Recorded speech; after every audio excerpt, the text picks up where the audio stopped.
We bring you greetings in the name of the Lord of the harvest, even our Lord Jesus Christ. அறுவடையின் ஆண்டவர் இயேசு கிறிஸ்துவின் திருப்பெயராலே உங்கள் அனைவரையும் வாழ்த்துகின்றோம். Praise God for bringing us to the first meeting of this 3-day program of the Indian Missionary Society. இந்திய missionary சங்கத்தின் இந்த 3 நாள் கூடுகையின் முதல் நாளிலே நம்மை அழைத்து வந்த ஆண்டவருக்கு நன்றி செலுத்துவோம். I am so excited to stand before you in this ground because it was in this city of Palayangottai that in the year 1962 the Lord Jesus Christ met me and made me a child of God.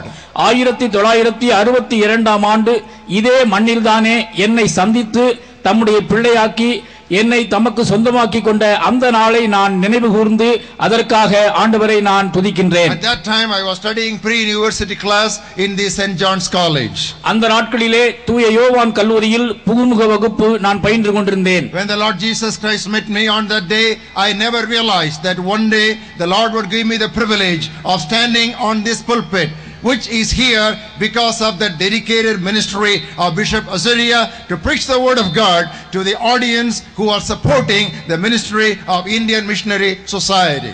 பேராயர் அசரியா அவர்களால் நிறுவப்பட்ட இந்த பாரம்பரியமிக்க இந்திய missionary சங்கத்தினுடைய பிரதிநிதிகளாக உறுதுணையாளர்களாக பங்காளர்களாக வந்திருக்கின்றதான திரள் கூட்டம் முன்பதாக இப்படி ஒரு நாளிலே இத்தனை பெரிய மேடையிலே நான் பிரசங்கிப்பேன் என்று அந்த நாளிலே கனவில் கூட நான் எண்ணியது கிடையாது. Before I go to the message of this evening, I want to say a few words of testimony so you will know why I say what I say. நான் சொல்வது எதற்காக சொல்லுகிறேன் என்பதை நீங்கள் விளங்கிக் கொள்ளும் வண்ணமாக செய்திக்குள் கடந்து செல்வதற்கு முன்னதாக சாட்சியாக சில வார்த்தைகளை உங்களுக்கு முன் அறிவிக்க பிரியப்படுகின்றேன். I was born and brought up in the high Anglican tradition of the village of Nazareth.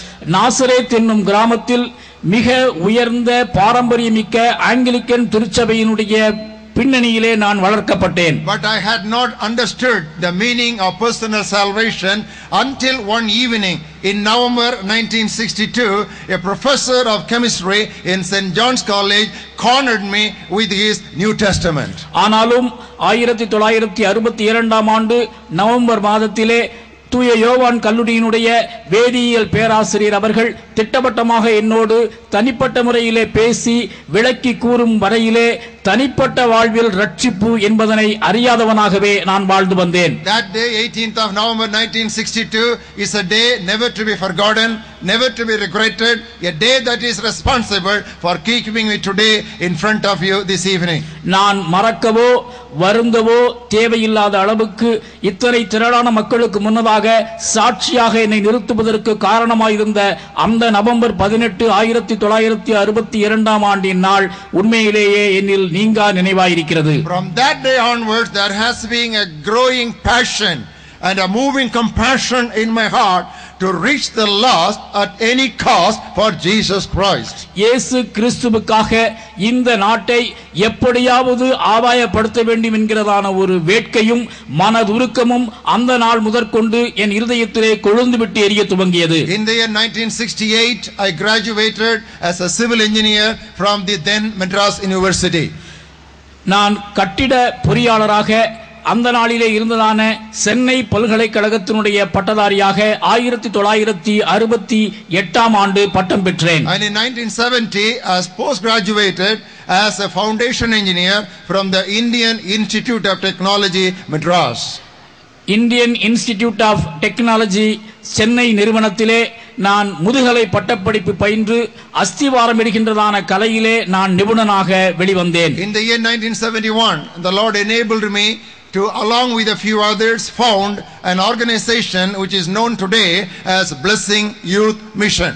இன்று பரவலாக அனைத்து இடங்களிலும் அறியப்பட்டிருக்கின்றதான ஆசீர்வாத இளைஞர் இயக்கத்தினை இன்னும் ஒரு சில நண்பர்களோடு சேர்ந்து 1971 ஆண்டிலே நிறுவும் பாக்கியத்தை நான் பெற்றேன். It started as a campus ministry, but God in His sovereign wisdom and grace made it to grow phenomenally to become a nationwide organization. துவக்கத்திலே ஒரு கல்லூரி வளாக ஊழியமாக உருவெடுத்த இது தேசிய அளவிலே ஒரு பெரிய நீரோட்டமாக மலர்வதற்கு தேவனாலே இது வாய்க்க செய்யப்பட்டது. Today that organization is working in 12 states of India through 350 full-time missionaries. இன்று பாரத தேசமெங்கிலும் 12 மாநிலங்களிலே 350 மிஷனரிகளோடு கூட இந்த இயக்கம் மிஷனரி பணியை செய்து வருகிறது. My wife, who is a pediatrician, both of us, we resigned our job in 1975 to give all our time for revival and missionary evangelism.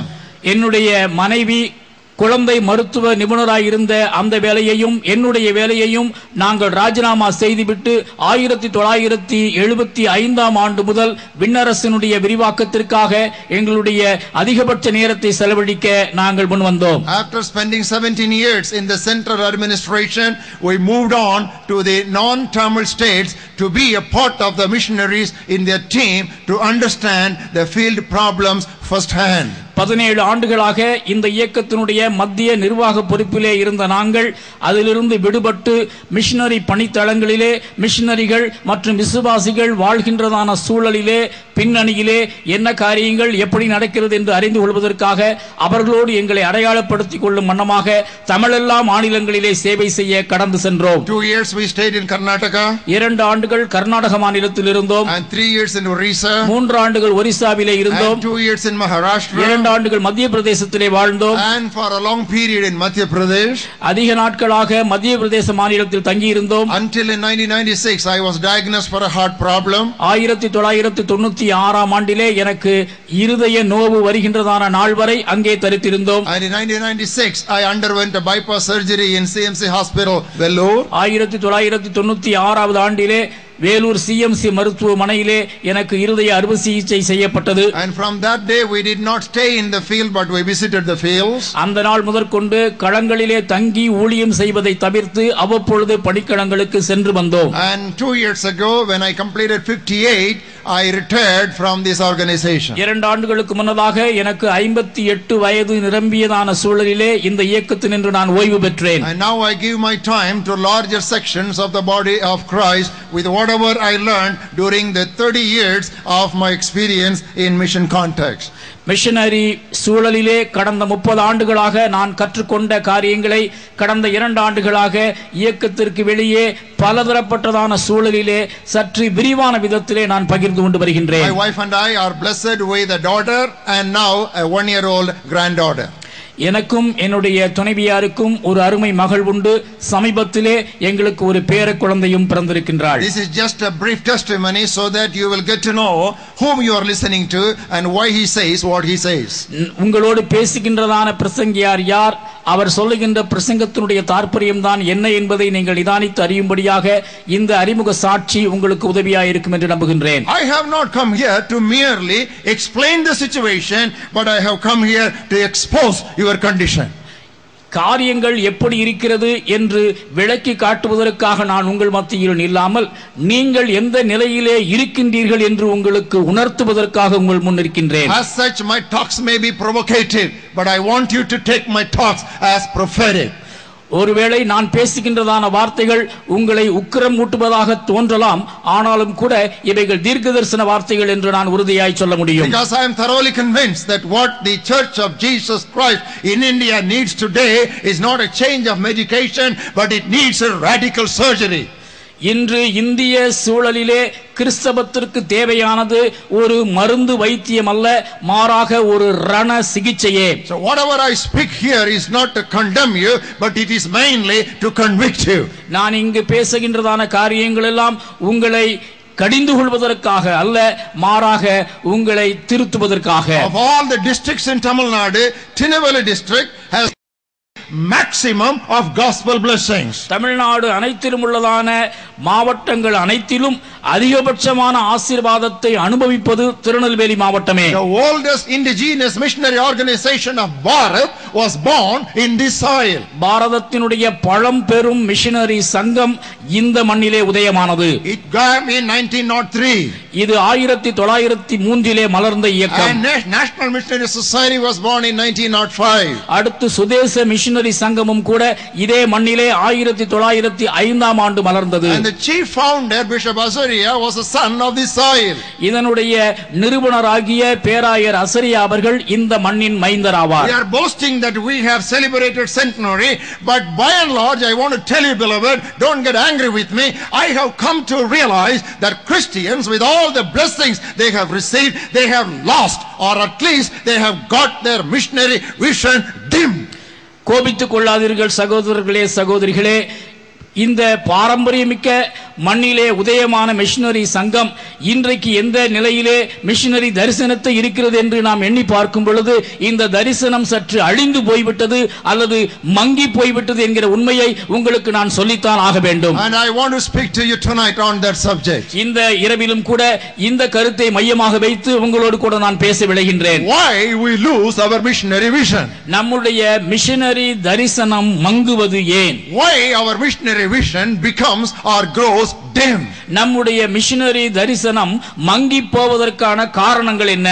You know, from the beginning Satan has been trying to distract Jesus Christ from his main ministry of redeeming the mankind.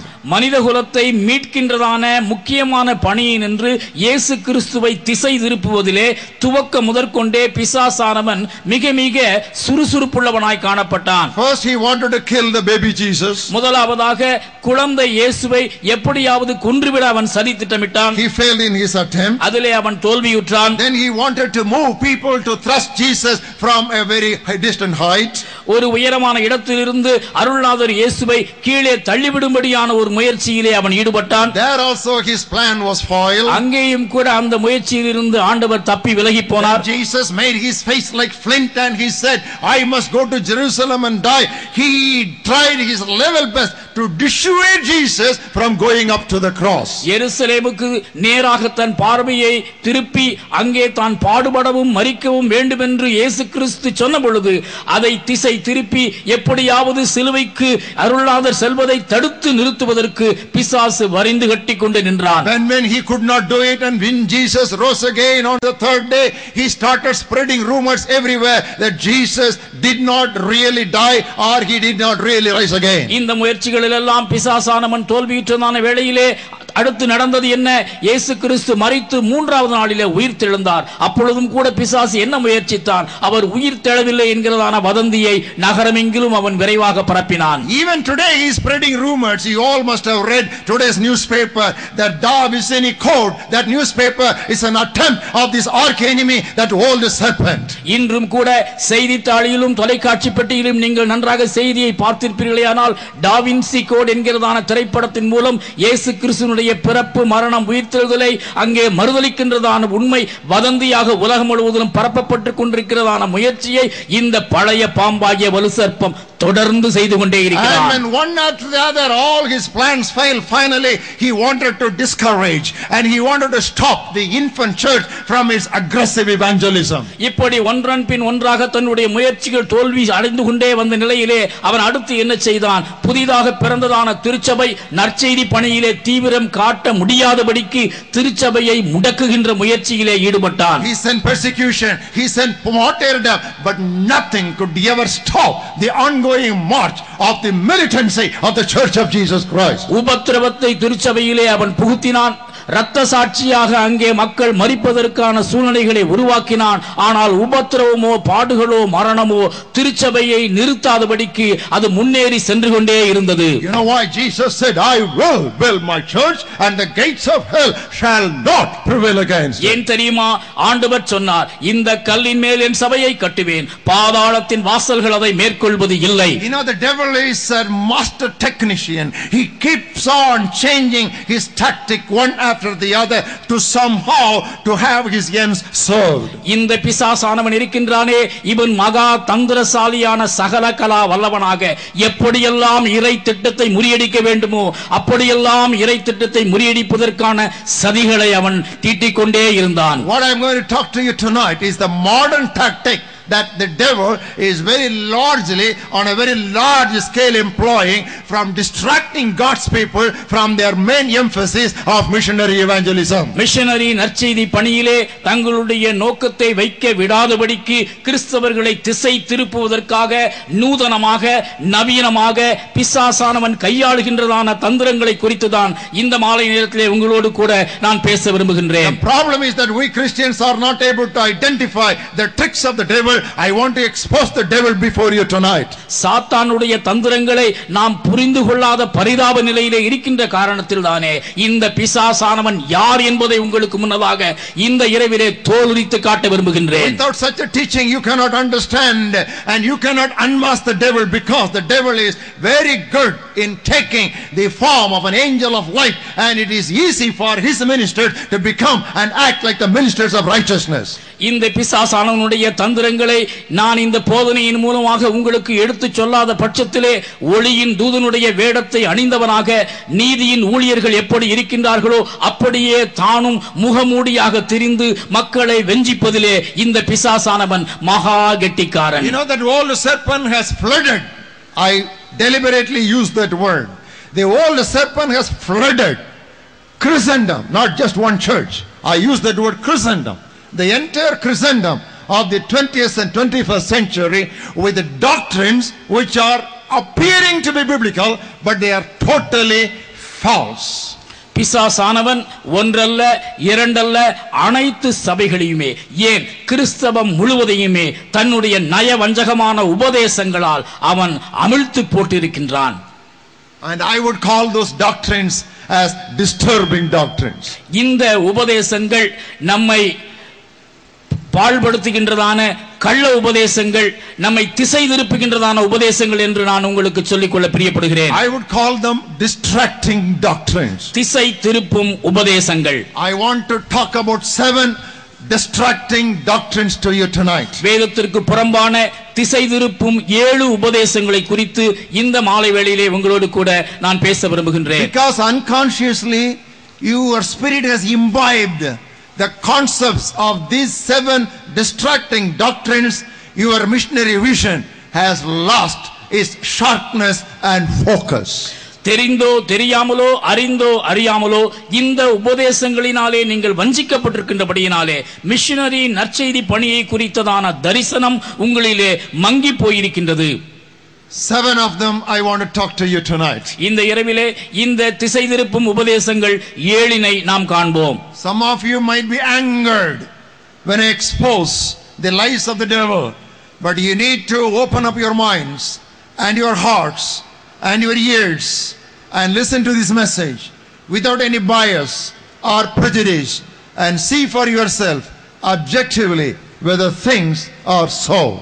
நான் இந்த மாலை நேரத்திலே பேசுகின்றதான காரியங்கள் ஒருவேளை உங்களுக்கு கோபத்தை உண்டாக்கக்கூடும். ஆனால் இந்த பிசாசினுடைய முகத்திரையை கிழித்து அவனுடைய உண்மையான தன்மையை வேதத்தின் வெளிச்சத்திலே நான் உங்களுக்கு வெளிக்காட்டும் பொழுது உங்களுடைய செவிகளையும் உங்களுடைய இதயங்களையும் உங்களுடைய மனதையும் நீங்கள் திறந்து வைத்து காரியங்கள் எப்படி இருக்கிறதா என்று ஆராய்ந்து பார்க்கும்படி உங்களை அன்போடு வேண்டுகின்றேன். Distracting doctrine number 1. திசை திருப்பும் உபதேசம் 1. Perfection doctrine. பூரணமாகுதல் உபதேசம். Perfection doctrine. பூரணமாகுதல் உபதேசம். It is God's will that we all must become holy and we all must become perfect. நாம் அனைவரும் பரிசுத்தம் அடைய வேண்டும், நாம் அனைவரும் பூரணராக வேண்டும் என்பது தேவனுடைய முழுமையான சித்தம். God wants every child of his to become like his very own begotten son. தன்னுடைய சொந்த குமாரனை போலவே நாம் ஒவ்வொருவரும் பரிசுத்தத்திலே முழுமை பெற வேண்டும் என்பது தந்தையாம் தேவனுடைய திருச்சித்தமாயிருக்கிறது. It's a good doctrine. இது மிக நல்ல ஒரு உபதேசம் தான். It's a good teaching.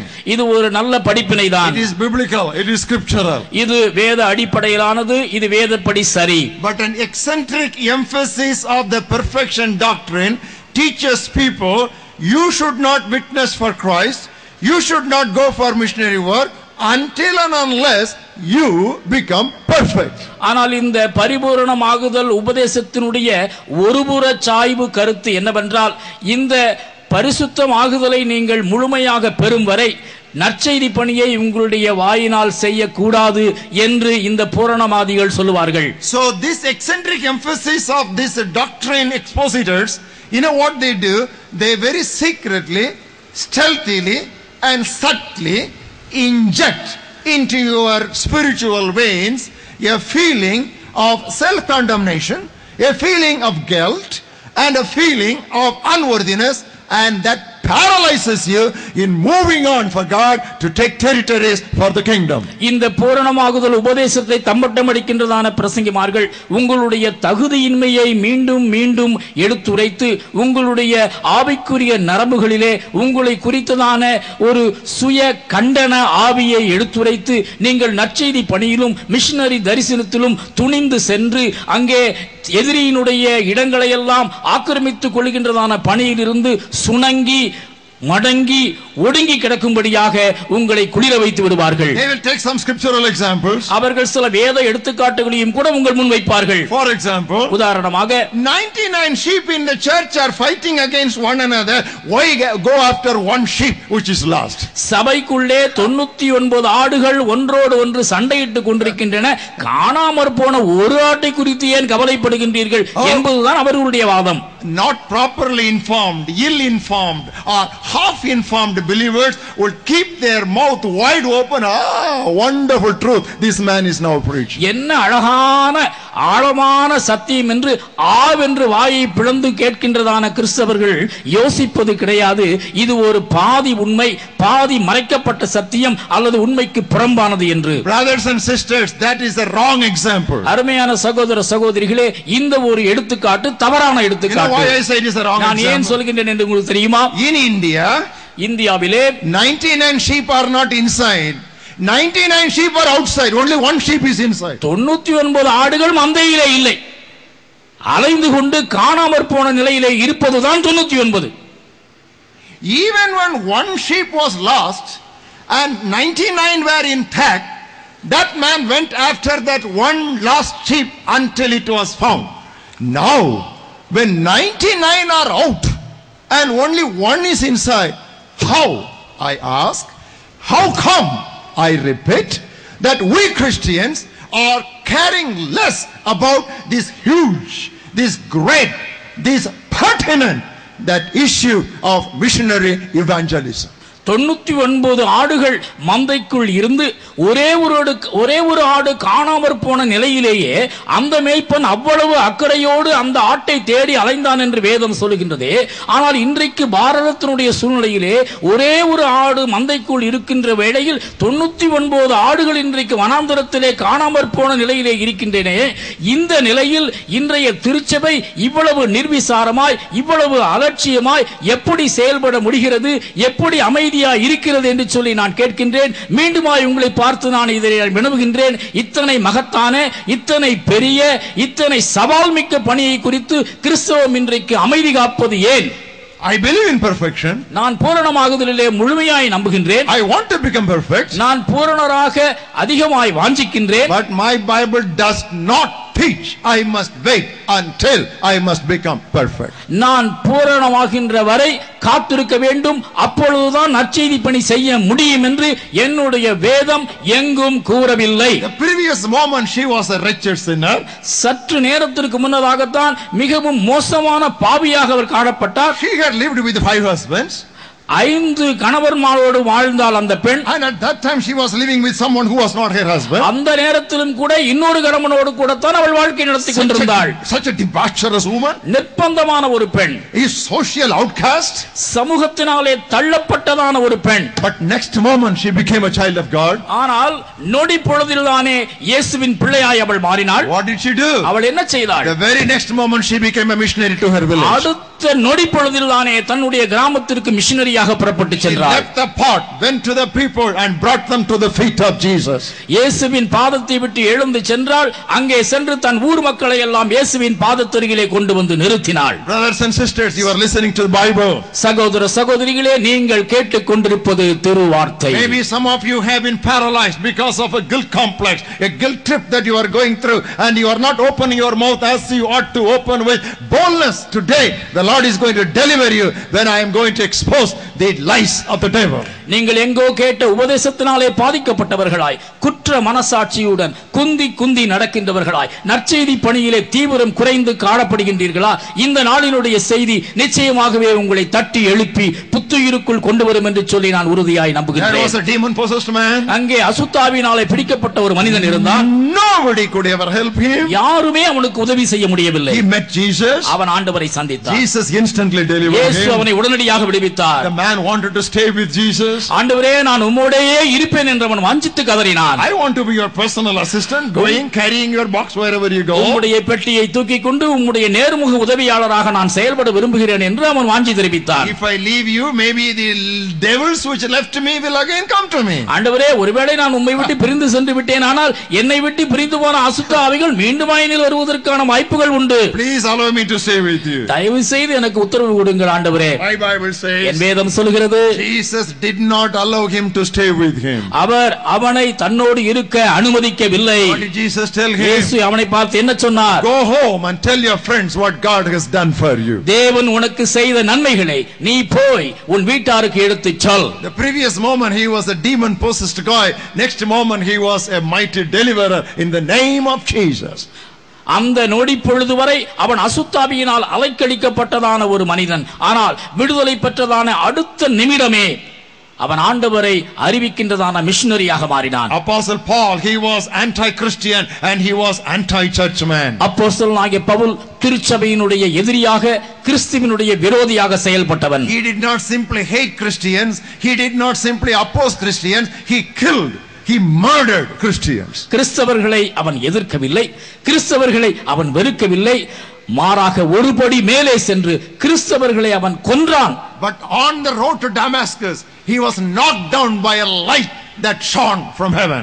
ஆனால் தமஸ்குவின் பாதையிலே அவன் நடந்து சென்று கொண்டிருந்த பொழுது வானத்திலிருந்து சடுதியாக வெளிப்பட்டதான வெளிச்சம் அவனை கீழே தள்ளியது. 3 days he was blinded, and during those 3 days his eyes got open to heavenly glory. 3 நாட்கள் அவனுடைய கண்கள் மூடப்பட்டிருந்தது. ஆனால் அதே சமயத்திலே பரலோகத்தின் மகிமையை காணும்படியாக அவனுடைய கண்கள் திறக்கப்பட்டிருந்தன. He was baptized in water. தண்ணீரிலே அவன் திருமுழுக்கு பெற்றான். He was filled with the Holy Spirit. பரிசுத்த ஆவியினாலே நிரப்பப்பட்டான். You know what my Bible says? என் வேதம் என்ன சொல்கிறது தெரியுமா? Straight away he began to preach that Jesus was Christ. தாமதமின்றி, கவனியுங்கள், தாமதமின்றி இயேசுவே கிறிஸ்து என்று அவன் பிரசங்கிக்க துவங்கினான். Are you with me, brothers and sisters? நான் சொல்வதை கவனிக்கின்றீர்களா சகோதர சகோதரிகளே? You in this part of Tamil Nadu, you need to be extra cautious, because anything that doesn't sell anywhere in India will sell very well here. தமிழ்நாட்டினுடைய இந்த மாவட்டத்தில் இருக்கின்றதான அருமை சகோதர சகோதரிகளே, நீங்கள் மிகுந்த எச்சரிக்கையாக இருக்க வேண்டும். ஏனென்றால் சந்தையிலே எங்கேயுமே விலை போகாத சரக்கெல்லாம் இந்த திருநெல்வேலியிலே விலை போகுமாம். This is a very fertile soil. Anything will grow in this Tirunelveli district. இந்த வளமான பூமியிலே, கல் பூமியில் கூட எல்லாம் நன்றாக விளையும். Dear brothers and sisters, every word that I speak to you tonight, I have deliberately chosen them because I know what I am talking about, and you are listening to one of the sons of the soil, mind you. அருமையான சகோதர சகோதரிகளே, நான் இங்கு பேசுகின்றதான ஒவ்வொரு வார்த்தைகளையும் அழகாக அளந்து பேசுகின்றேன். நான் அவைகளை நிதானித்து தான் பேசுகின்றேன். இந்த மண்ணின் மைந்தன் என்கிறதான உரிமையிலே உங்கள் முன் தீர்க்கமாக முழங்குகின்றேன். கவனியுங்கள். If you are a child of God, நீங்கள் தேவனுடைய பிள்ளையாக இருப்பது உண்மையானால், if you accepted Jesus Christ as your personal Savior, உங்களுடைய தனிப்பட்ட இரட்சகராக ஏற்றுக்கொண்டிருப்பது உண்மையானால், if you have an assurance of all your sins forgiven by the blood of Jesus, இயேசு கிறிஸ்துவின் இரத்தத்தினாலே உங்களுடைய பாவங்கள் மன்னிக்கப்பட்டதான நிச்சயம் உங்களுக்கு உண்டானால், that's good enough. Go and tell everybody that Jesus loves them,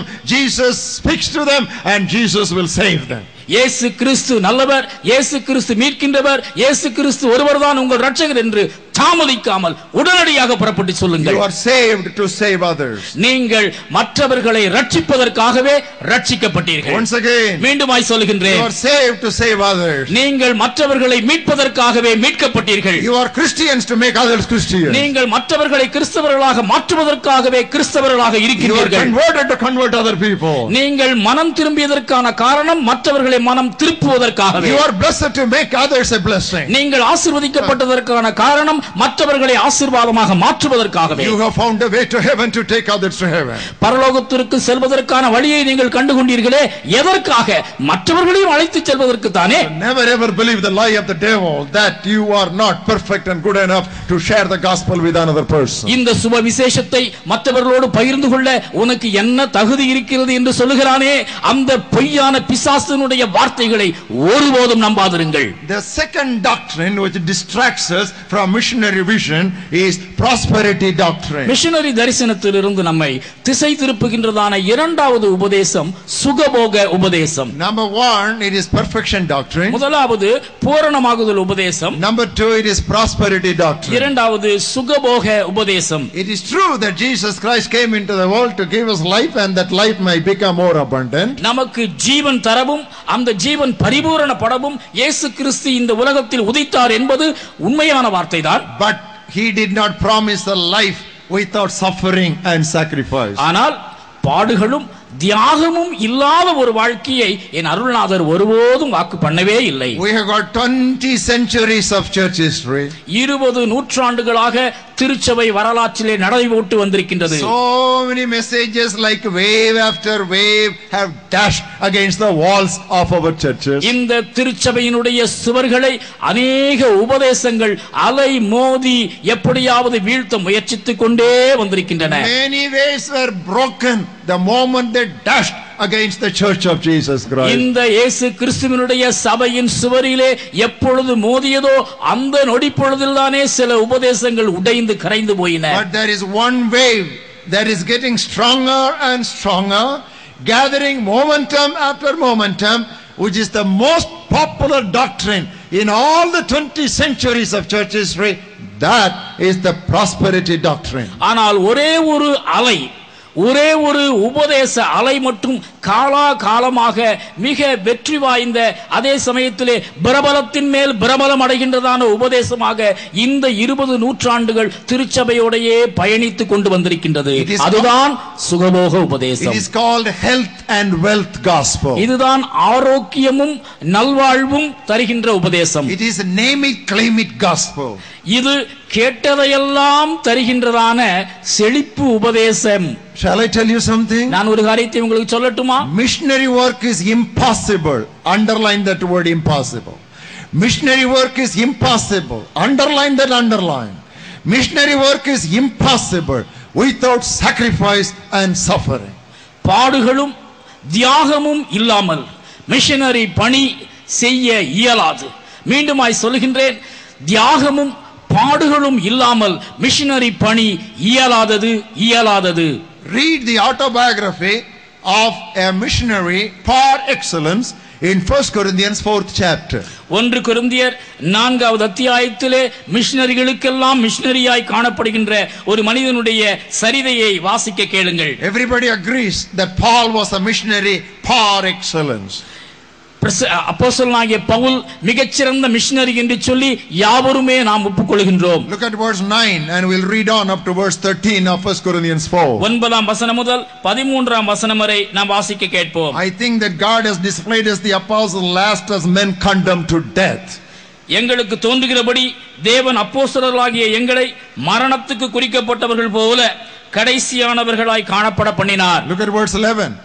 11வது வசனம்.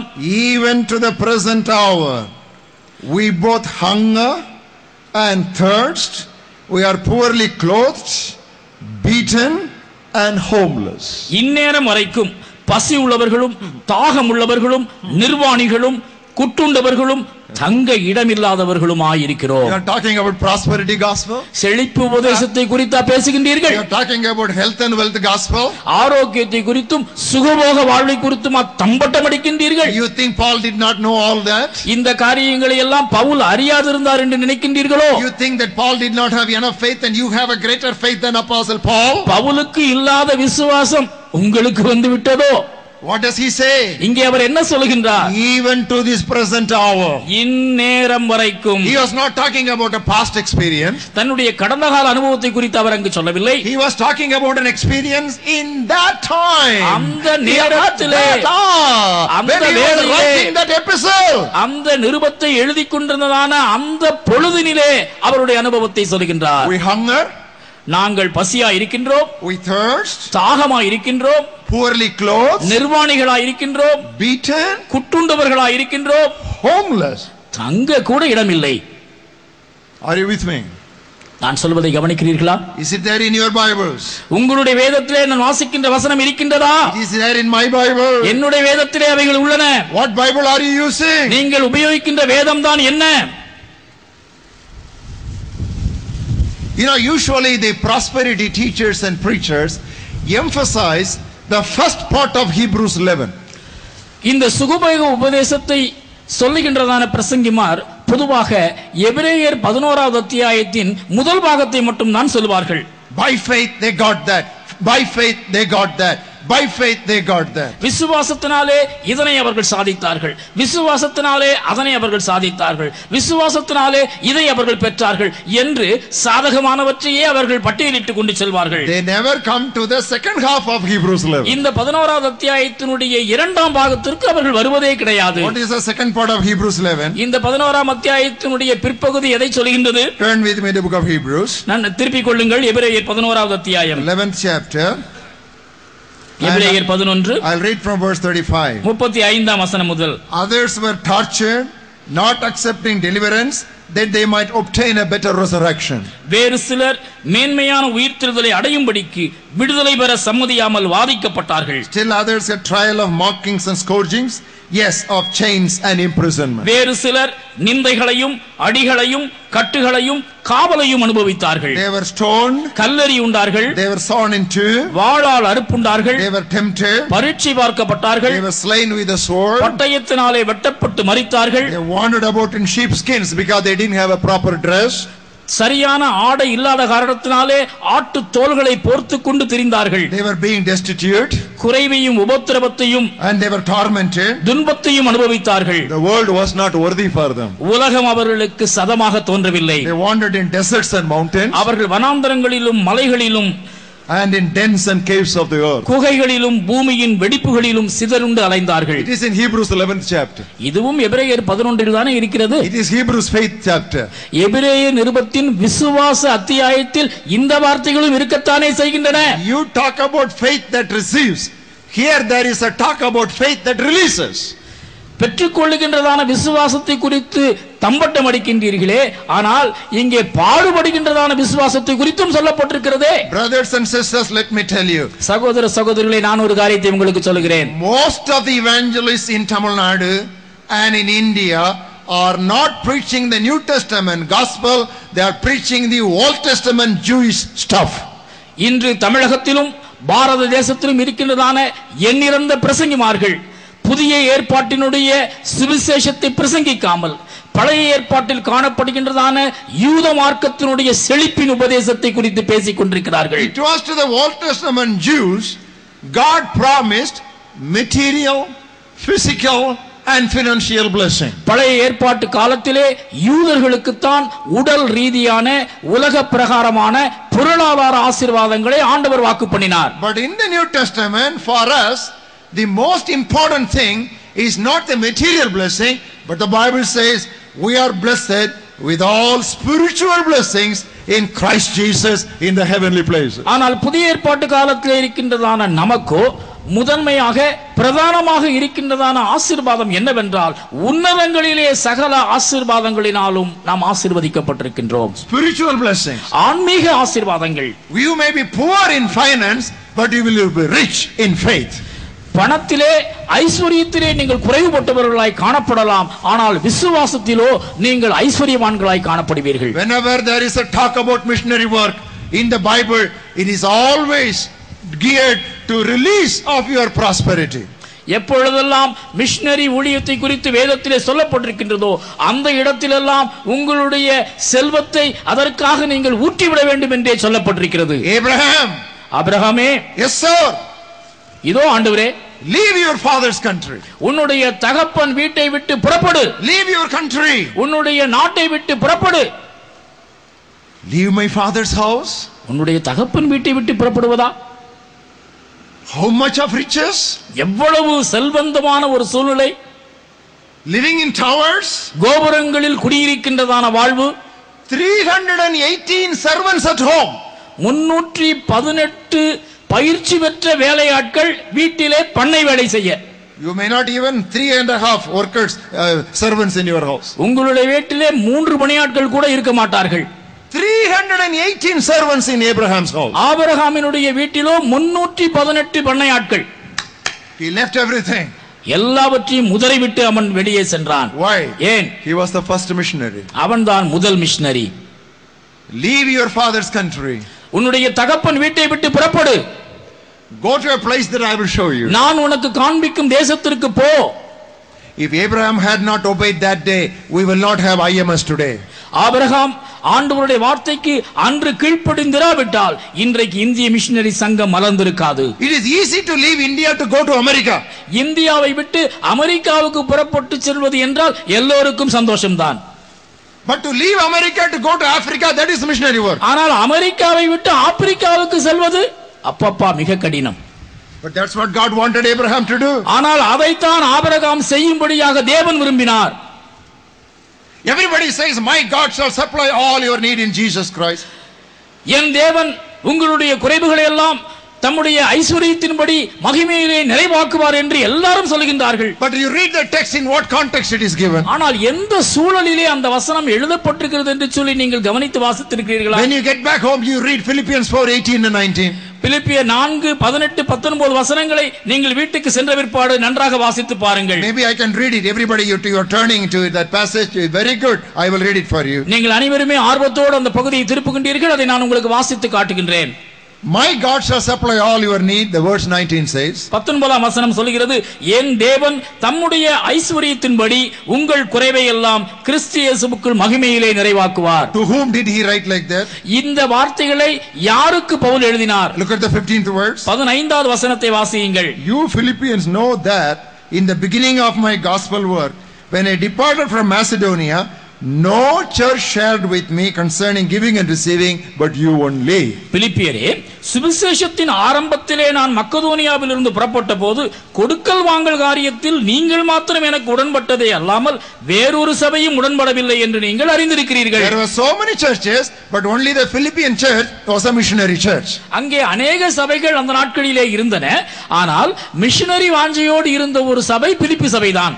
Even in Thessalonica you sent aid once and again for my necessities. 16வது வசனம், நான் தெசலோனிக்காவில் இருந்த போதும் என் குறைச்சலை நீக்கும்படி நீங்கள் இரண்டொரு தரம் அனுப்பினீர்கள். You took care of my needs. You took care of my needs as a missionary.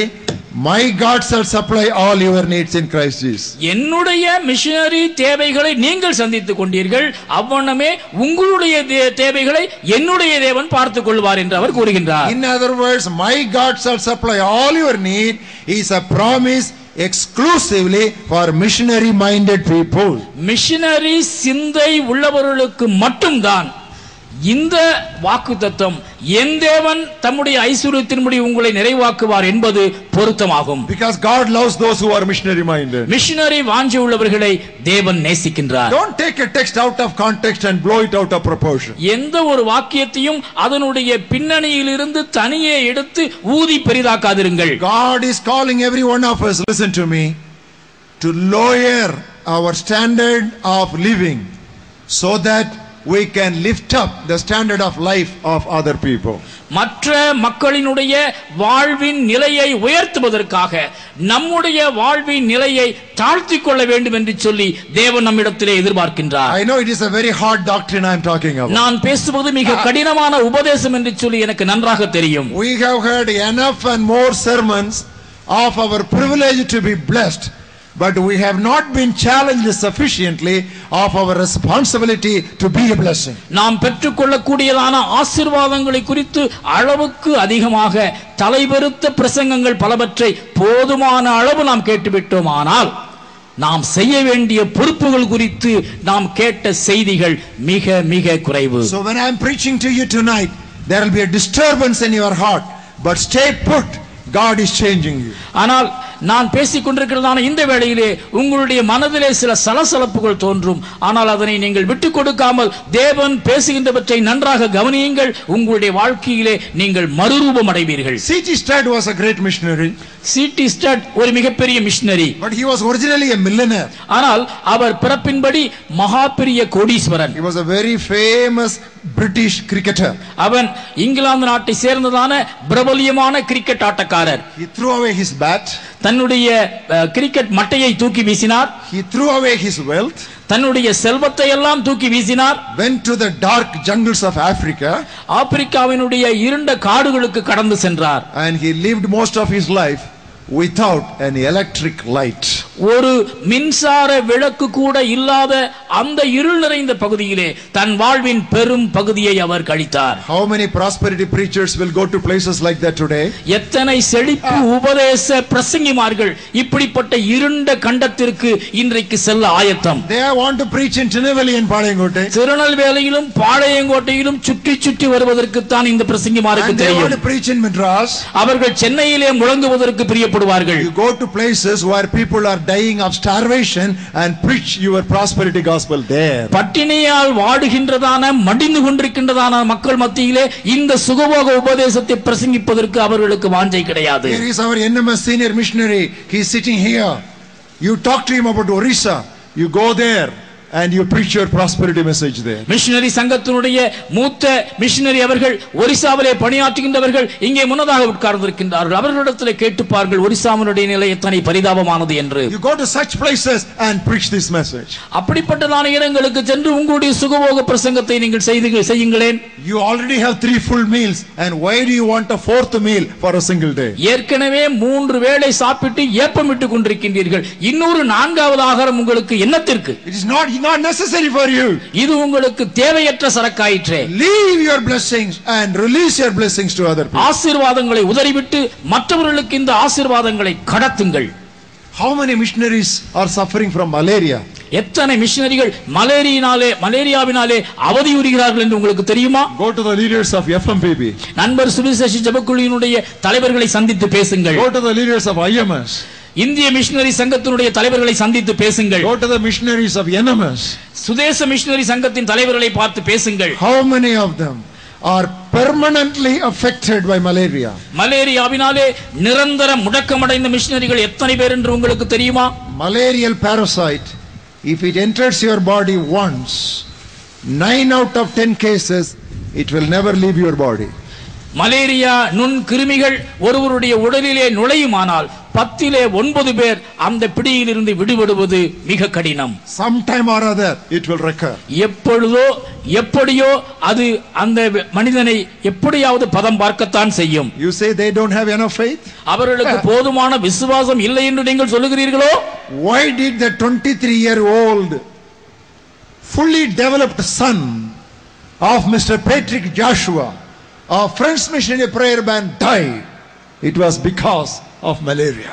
நண்பர் சுவிசேஷ ஜெபக்குழுவினுடைய தலைவர்களில் ஒருவரான அருமை அண்ணன் பேட்ரிக் ஜாஷுவாவினுடைய அருமை குழந்தை 23 வயது நிரம்பிய இளஞ்சிங்கம் மலேரியா நோயினாலே மரணமடைந்தாரே. எதற்காக? எப்படி? These are times when we need to think about this. இவைகளை எல்லாம் நிதானித்து யோசித்து பார்க்க வேண்டிய காலகட்டத்திலே நாம் வாழ்ந்து கொண்டிருக்கின்றோம். Most of the missionaries who came to Tirunelveli, they did not bring their families from England. You know why? There was no treatment for malaria in this country at that time. திருநெல்வேலிக்கு ஆண்டாண்டு காலங்களுக்கு முன்னதாக இங்கிலாந்திலிருந்து மிஷனரிகளாக இங்கே வந்தார்களே, அவர்கள் தங்களுடைய குடும்பங்களை இங்கு அழைத்து வரவில்லை. ஏன் தெரியுமா? இந்த மலேரியா என்னும் கொடிய நோய்க்குரியதான மருத்துவம் அந்த நாட்களிலே இல்லை. Beware of the prosperity doctrine which intimidates missionary work. Missionary பணியை மிரட்டுகின்றதான அல்லது மிஷனரி பணிக்கு எதிரடையாக இருக்கின்றதான இந்த செழிப்பு சுகபோக உபதேசத்தை குறித்து எச்சரிக்கையாக இருங்கள். Number 1, perfection doctrine. முதலாவது பூரணமாகுதல் உபதேசம். The second distracting doctrine is prosperity doctrine. இரண்டாவது சுகபோக உபதேசம். And the third one is power doctrine. மூன்றாவது வல்லமை உபதேசம். People are talking about power. எங்கு பார்த்தாலும் மக்களுடைய வாயிலெல்லாம் வல்லமை வல்லமை என்றுதான். Everybody talking about the gifts of the Spirit. யாரை பார்த்தாலும் பரிசுத்த ஆவியானவருடைய வரங்களை குறித்து தான் பேச்சு. Don't mistake me. நான் சொல்வதை குறித்து தவறாக எண்ணாதிருங்கள். I believe in the gifts of the Spirit. பரிசுத்த ஆவியின் வரங்களை நான் பூரணமாய் நம்புகின்றேன். I was baptized with the Holy Spirit in 1962. 62வது ஆண்டிலே பரிசுத்த ஆவியினாலே நான் அபிஷேகிக்கப்பட்டேன். From 1962 until this day, every day I speak in tongues to God. அந்த நாள் முதல் இந்த நாள் வரை தொடர்ந்தேச்சியாக நாள் விடாமல் தினசரி அந்நிய பாஷையிலே நான் ஆண்டவரிடத்தில் பேசி நான் மகிமைப்படுத்துகின்றேன். I believe in speaking in tongues. நான் அந்நிய பாஷையில் பேசுவதை நம்புகின்றேன். I believe in all the gifts of the Spirit. பரிசுத்த ஆவியானவருடைய அனைத்து வரங்களையும் நான் முழுமையாக நம்புகின்றேன். But ஆனால் what is the purpose of Pentecost? இந்த பெந்தேகோஸ்தேயினுடைய நோக்கம்தான் என்ன? The purpose of Pentecost is not to speak in tongues, but to reach every tongue with the gospel of Jesus Christ. பெந்தேகோஸ்தேயினுடைய நோக்கம் அந்நிய பாஷையிலே பேசி மகிழ்வது மட்டுமல்ல, பல்வேறு பாஷைகளை பேசுகின்றதான மக்களை சென்று அடைவதுதான். What did Jesus say? இயேசு கிறிஸ்து என்ன சொன்னார்? You shall receive power when the Holy Spirit shall come upon you. பரிசுத்த ஆவி உங்களிடத்தில் வரும்பொழுது நீங்கள் பலன் அடைவீர்கள். You shall be witnesses unto me. நீங்கள் எனக்கு சாட்சிகளாய் இருப்பீர்கள். In Jerusalem, எருசலேமிலும், in all Judea, யூதேயா முழுவதிலும், in Samaria, சமாரியாவிலும், and to the uttermost part of the earth. பூமியின் எல்லை மட்டும். So the very first mention of the power of the Spirit is to propel you into missionary evangelism. இந்த பரிசுத்த ஆவியானவருடைய வல்லமையை குறித்து முதல் சொல்லப்பட்ட பகுதியில் தானே இதன் மூலமாக உலகின் நாலா பக்கங்களிலும் நீங்கள் நற்செய்தியை சுமந்து செல்ல வேண்டும் என்பது ஆணித்தரமாக சொல்லப்பட்டுள்ளது. On the day of Pentecost, the Holy Spirit came on the 120 disciples. Pentecost நாளிலே பரிசுத்த ஆவியினுடைய வல்லமை 120 பேர் மேலே இறங்கியது. And people were hurt to their hearts and they said, "Men, what shall we do?" சகோதரரே, நாங்கள் என்ன செய்ய வேண்டும் என்று சொல்லி அங்கே இருதயத்திலே குத்தப்பட்டவர்களாக மக்கள் அப்போஸ்தலரை பார்த்து வினவினார்கள். What did they answer? அப்பொழுது அவர்களுடைய பதில் என்ன? Repent. மனம் திரும்புங்கள். Every one of you be baptized. ஞான ஸ்நானம் பெற்றுக்கொள்ளுங்கள். You shall receive the gift of the Spirit. பரிசுத்த ஆவியின் வரத்தை அப்பொழுது பெறுவீர்கள். And they didn't stop there. அங்கே அவர்கள் நிறுத்தவில்லை. What did they say? அவர்கள் தொடர்ந்து சொன்னது என்ன? The promise is unto you. இந்த வாக்குத்தத்தம் உங்களுக்குரியது. To your children. உங்களுடைய பிள்ளைகளுக்கும். Doesn't stop there. அங்கு நிற்கவில்லை. To all those who are afar off, whom the Lord will call. தூரத்தில் இருக்கின்றதான தேவன் அழைக்கின்றதான யாவருக்கும் உரியது. You know, there is a missionary purpose that is stated there. அங்கே மிஷனரி நோக்கம் பரவலாக எல்லாருக்கும் சென்றடையும் வரையிலே எடுத்துரைக்கப்பட்டதை கவனியுங்கள். Paul was writing to Timothy. தீமோத்தேயுக்கு Pavul அப்போஸ்தலன் எழுதுகின்றார். What did he tell him? என்ன சொல்லுகின்றார்? God has not given us a spirit of fear, நமக்கு தேவன் பயமுள்ள ஆவியை கொடுக்கவில்லை, but of power, பலமுள்ள ஆவியை கொடுத்திருக்கின்றார், and of love, அன்புள்ள ஆவியை கொடுத்திருக்கின்றார், and of sound mind. தெளிந்த புத்தியுள்ள ஆவியை கொடுத்திருக்கின்றார். Therefore do not be ashamed of my chains for the gospel. ஆகவே சுவிசேஷத்து நிமித்தம் எனக்கு உண்டாயிருக்கின்ற இந்த கட்டுகளை குறித்து நீ ஒருபோதும் கவலைப்படாதே. I have listened to a lot of power preachers. நான் வல்லமை பிரசங்கிமார் பலருடைய பிரசங்கங்களை கேட்டிருக்கின்றேன். You know what they say? அவர்கள் சொல்வது என்ன தெரியுமா? Without power, without performing miracles, don't go to the mission field. Missionary பணித்தளங்களுக்கு அற்புதம் செய்யும் வல்லமை இல்லாமல் ஒருபோதும் போகாதிருங்கள். But I laugh within myself. ஆனால் இதனை கேட்கும் பொழுது நான் எனக்குள்ளே சிரித்துக் கொள்கின்றேன். You know why I laugh within myself? ஏன் நான் எனக்குள் சிரிக்கின்றேன் என்று உங்களுக்கு தெரியுமா? Jesus said, "These signs shall follow those who believe." விசுவாசிக்கிறவர்களால் நடக்கும் அடையாளங்களாவன என்று இயேசு சொன்னார். What did he say? அவர் என்ன சொன்னார்? In my name they shall take up serpents. என் நாமத்தினாலே அவர்கள் சர்ப்பங்களை எடுப்பார்கள். That means you should go to places where there are lot of snakes. எங்கே பாம்பு இருக்கிறதோ அங்கு நீங்கள் செல்ல வேண்டும். அப்பொழுதுதானே பாம்பை எடுக்க முடியும். You should go to places where snakes are as many as lizards. பாம்புகள் இல்லாவிட்டாலும் பரவாயில்லை, பல்லிகள் இருக்கின்ற இடத்திற்காவது நீங்கள் செல்ல வேண்டாமா? That's a good translation. I didn't say that, but it's a good translation. You are living in a room where even a mosquito will not enter, and you want the gift of taking up serpents. கொசு கூட புக முடியாத அறையிலே உங்களை நன்றாக அடைத்துக் கொண்டு சர்ப்பங்களை எடுக்கின்ற வரத்தை தாரும் ஆண்டவரே என்று ஜெபித்துக் கொண்டிருக்கின்றீர்கள். என்ன விந்தை! ஏன்? எதற்காக? You are always drinking Bisleri water. How can you drink anything that is deadly? You can't have that. நீங்கள் எப்பொழுதுமே அருந்துவது நன்றாக பாதுகாப்பான ஒரு பிஸ்லேரி தண்ணீர். அப்படி இருக்கும் பொழுது சாவுக்கு ஏதுவான எதை குடித்தாலும் என்கிற வசனம் உங்களுக்கு எப்படி பொருந்தும்? Why do you need it? அது எதற்கு உங்களுக்கு தேவை? Please think. சிந்தித்து பாருங்கள். You are talking about gifts of the Spirit. பரிசுத்த ஆவியின் வரங்களை குறித்து நீங்கள் பேசுகின்றீர்கள். There was a great prophet. அங்கே ஒரு மகத்தான தீர்க்கதரிசி இருந்தார். He was the greatest of all the prophets. தீர்க்கதரிசிகளில் எல்லாம் பெரிய தீர்க்கதரிசி அவர். You know what his name was? அவருடைய பெயர் என்ன தெரியுமா? John. யோவான். Who said he was the greatest of all prophets? தீர்க்கதரிசிகள் எல்லாம் பெரிய தீர்க்கதரிசி என்று அவரை குறித்து சாட்சி கொடுத்தது யார்? Jesus. இயேசு.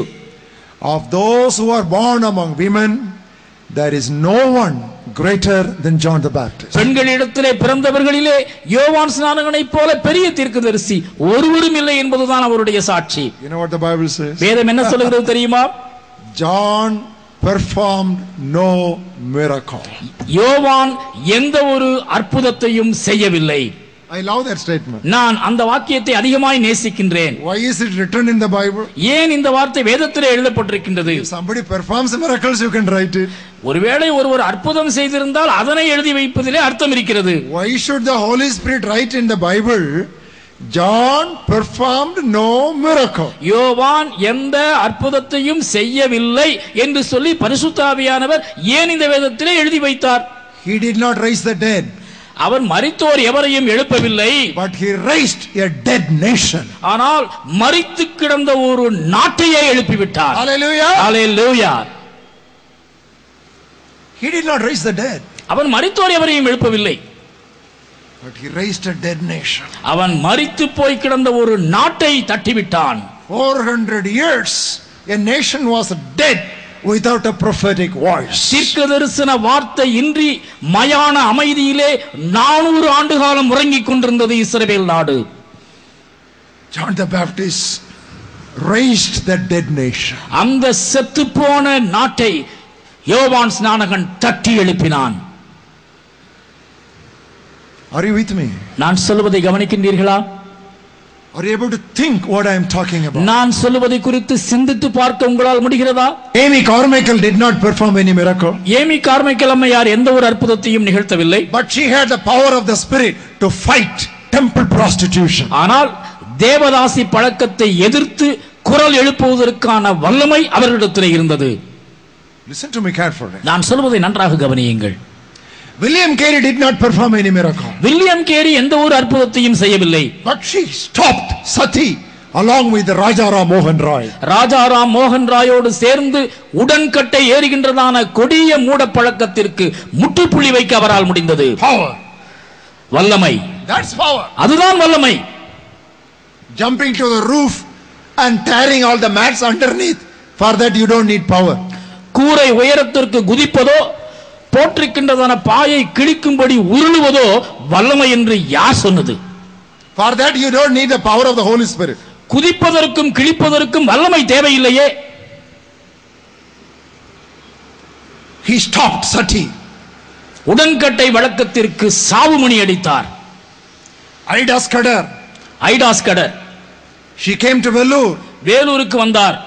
She fought against superstitious beliefs. மூட பழக்கங்களுக்கு அவர் எதிராக குரல் கொடுத்தார். I worked in that hospital for 5 years. 5 ஆண்டு காலம் அந்த மருத்துவமனையிலே நான் வேலை பார்த்தேன்.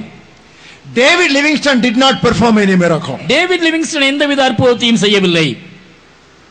But he poured his life in the darkest continent of Africa. இருண்ட கண்டமாகிய ஆப்பிரிக்காவிலே தன்னுடைய வாழ்நாள் முழுவதையும் அவர் ஊற்றிக் கொடுத்தார்.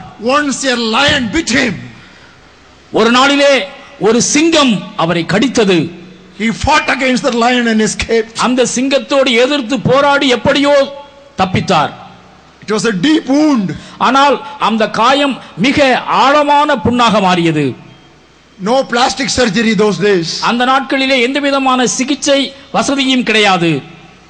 He lived with that wound.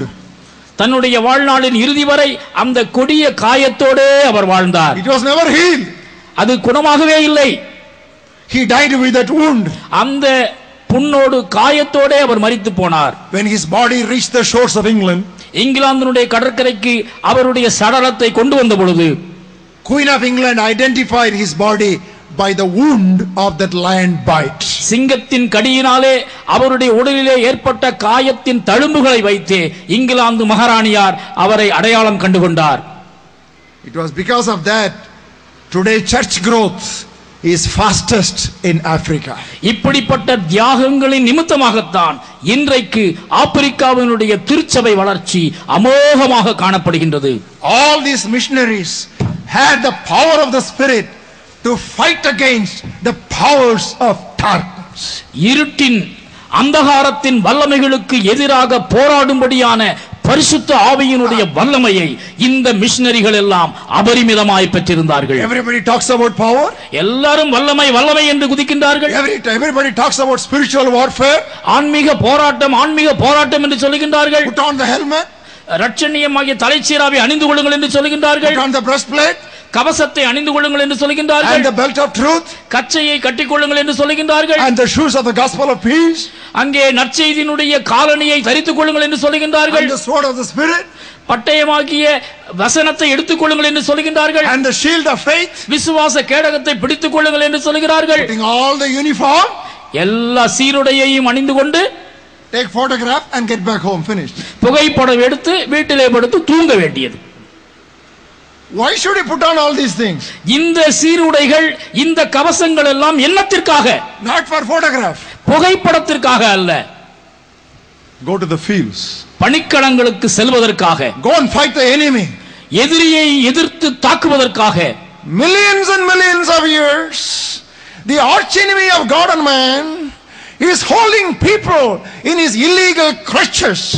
தேவனுக்கும் மனிதனுக்கும் ஆரம்ப நாட்கள் முதற்கொண்டு ஜென்ம எதிரியாய் காணப்படுகின்றதான இந்த சத்துருவானவன் அநியாயமாக சட்டத்திற்கு புறம்பாக தன்னுடைய அடிமைத்தனத்திலே ஆயிரம் ஆன்மாக்களை பிடித்து வைத்திருக்கின்றானே. What did Jesus say? இயேசு என்ன சொன்னார்? The spirit of the Lord is upon me. கர்த்தருடைய ஆவியானவர் என் மேல் இருக்கின்றார். What for? எதற்காக? To proclaim deliverance to the captives. அடிமையில் இருக்கின்றவர்களுக்கு சிறைப்பட்டவர்களுக்கு விடுதலையின் நற்செய்தியை அறிவிப்பதற்காக. So go to places where people are bound in superstition and unnecessary unfounded fears. கண்மூடித்தனமான பழக்கங்களிலே அடிமைப்பட்டு பயத்திலே சிக்கிக் கொண்டிருக்கின்றதான மக்கள் வாழ்கின்ற இடத்திற்கு புறப்பட்டு செல்லுங்கள். What are you doing today? இன்றைக்கு நீங்கள் செய்வது என்ன? Oh, I receive the power of the Spirit. பரிசுத்தாவின் வல்லமையை நான் பெற்றுக்கொண்டேன். How do you know? எப்படி அதை நீங்கள் தெரிந்து கொண்டீர்கள்? I am laughing in the Spirit. நான் ஆவியிலே சிரிக்கின்றேன். For laughing you need the power of the Spirit. சிரிக்கிறதுக்கு எதுக்குங்க பரிசுத்தாவின் வல்லமை? You go and watch the comedy of Vivek and Sendil, you can laugh. Vivek Senthil ஆகியோருடைய நகைச்சுவை சித்திரங்களை பாருங்கள், நல்லா சிரிப்பீங்க. Why do you receive the power of the Spirit? ஏன் பரிசுத்தாவினுடைய வல்லமையை பெற்றுக் கொள்கின்றீர்கள்? Falling. ஆவியிலே விழுவதற்கு. Everybody wants to fall. எல்லாரும் விழுந்துறணும். Even falling backward, not forward. விழுவுறது கூட முன்னாடி விழக்கூடாதான், பின்னாடி விழணுமா? Not one person falls front. ஒருத்தர் கூட முன்னாடி விழுவது கிடையாது. Everybody back. எல்லாரும் பின்னோக்கி தான் விழுறாங்க. உங்களுக்கு Christianity, you are backward. கிறிஸ்தவமே நீ பின்வாங்கி போனாய். Everything backward. எல்லாமே பின்னோக்கியதான நிலை. That is why I have come here tonight. ஆகவே தான் உங்களை எச்சரிக்கும் வண்ணம் நான் இங்கே வந்திருக்கின்றேன். And in some churches people are crawling. சில இடங்களிலே மக்கள் சபைகளிலே ஊறுகின்றார்கள். Power of the Spirit. பரிசுத்தாவின் வல்லமையிலே இவர்கள் ஊர்ந்து செல்கின்றார்களா? Next biting. கடிக்கிறது. Next. அடுத்தது கடிக்கிறது. Beware. இவைகளை குறித்து எச்சரிக்கையாயிருங்கள். Why do we need the power of the Spirit? பரிசுத்தாவினுடைய வல்லமை எனக்கு எதற்காக? To become a witness in Jerusalem. எருசலேமிலே சாட்சி. In all Judea. யூதேயா முழுவதிலும் சாட்சி. And go to Samaria, who are called dogs. நாய்கள் என்று அழைக்கப்பட்டதான இந்த தாழ்த்தப்பட்ட சமாரியாவுக்கு.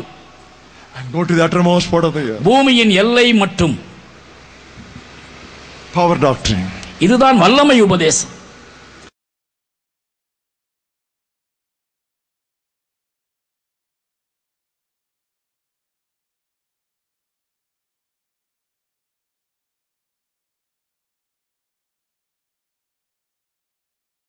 The fourth distracting doctrine. திசை திருப்புகின்ற நான்காவது உபதேசம். Praise doctrine. ஆராதனை உபதேசம்.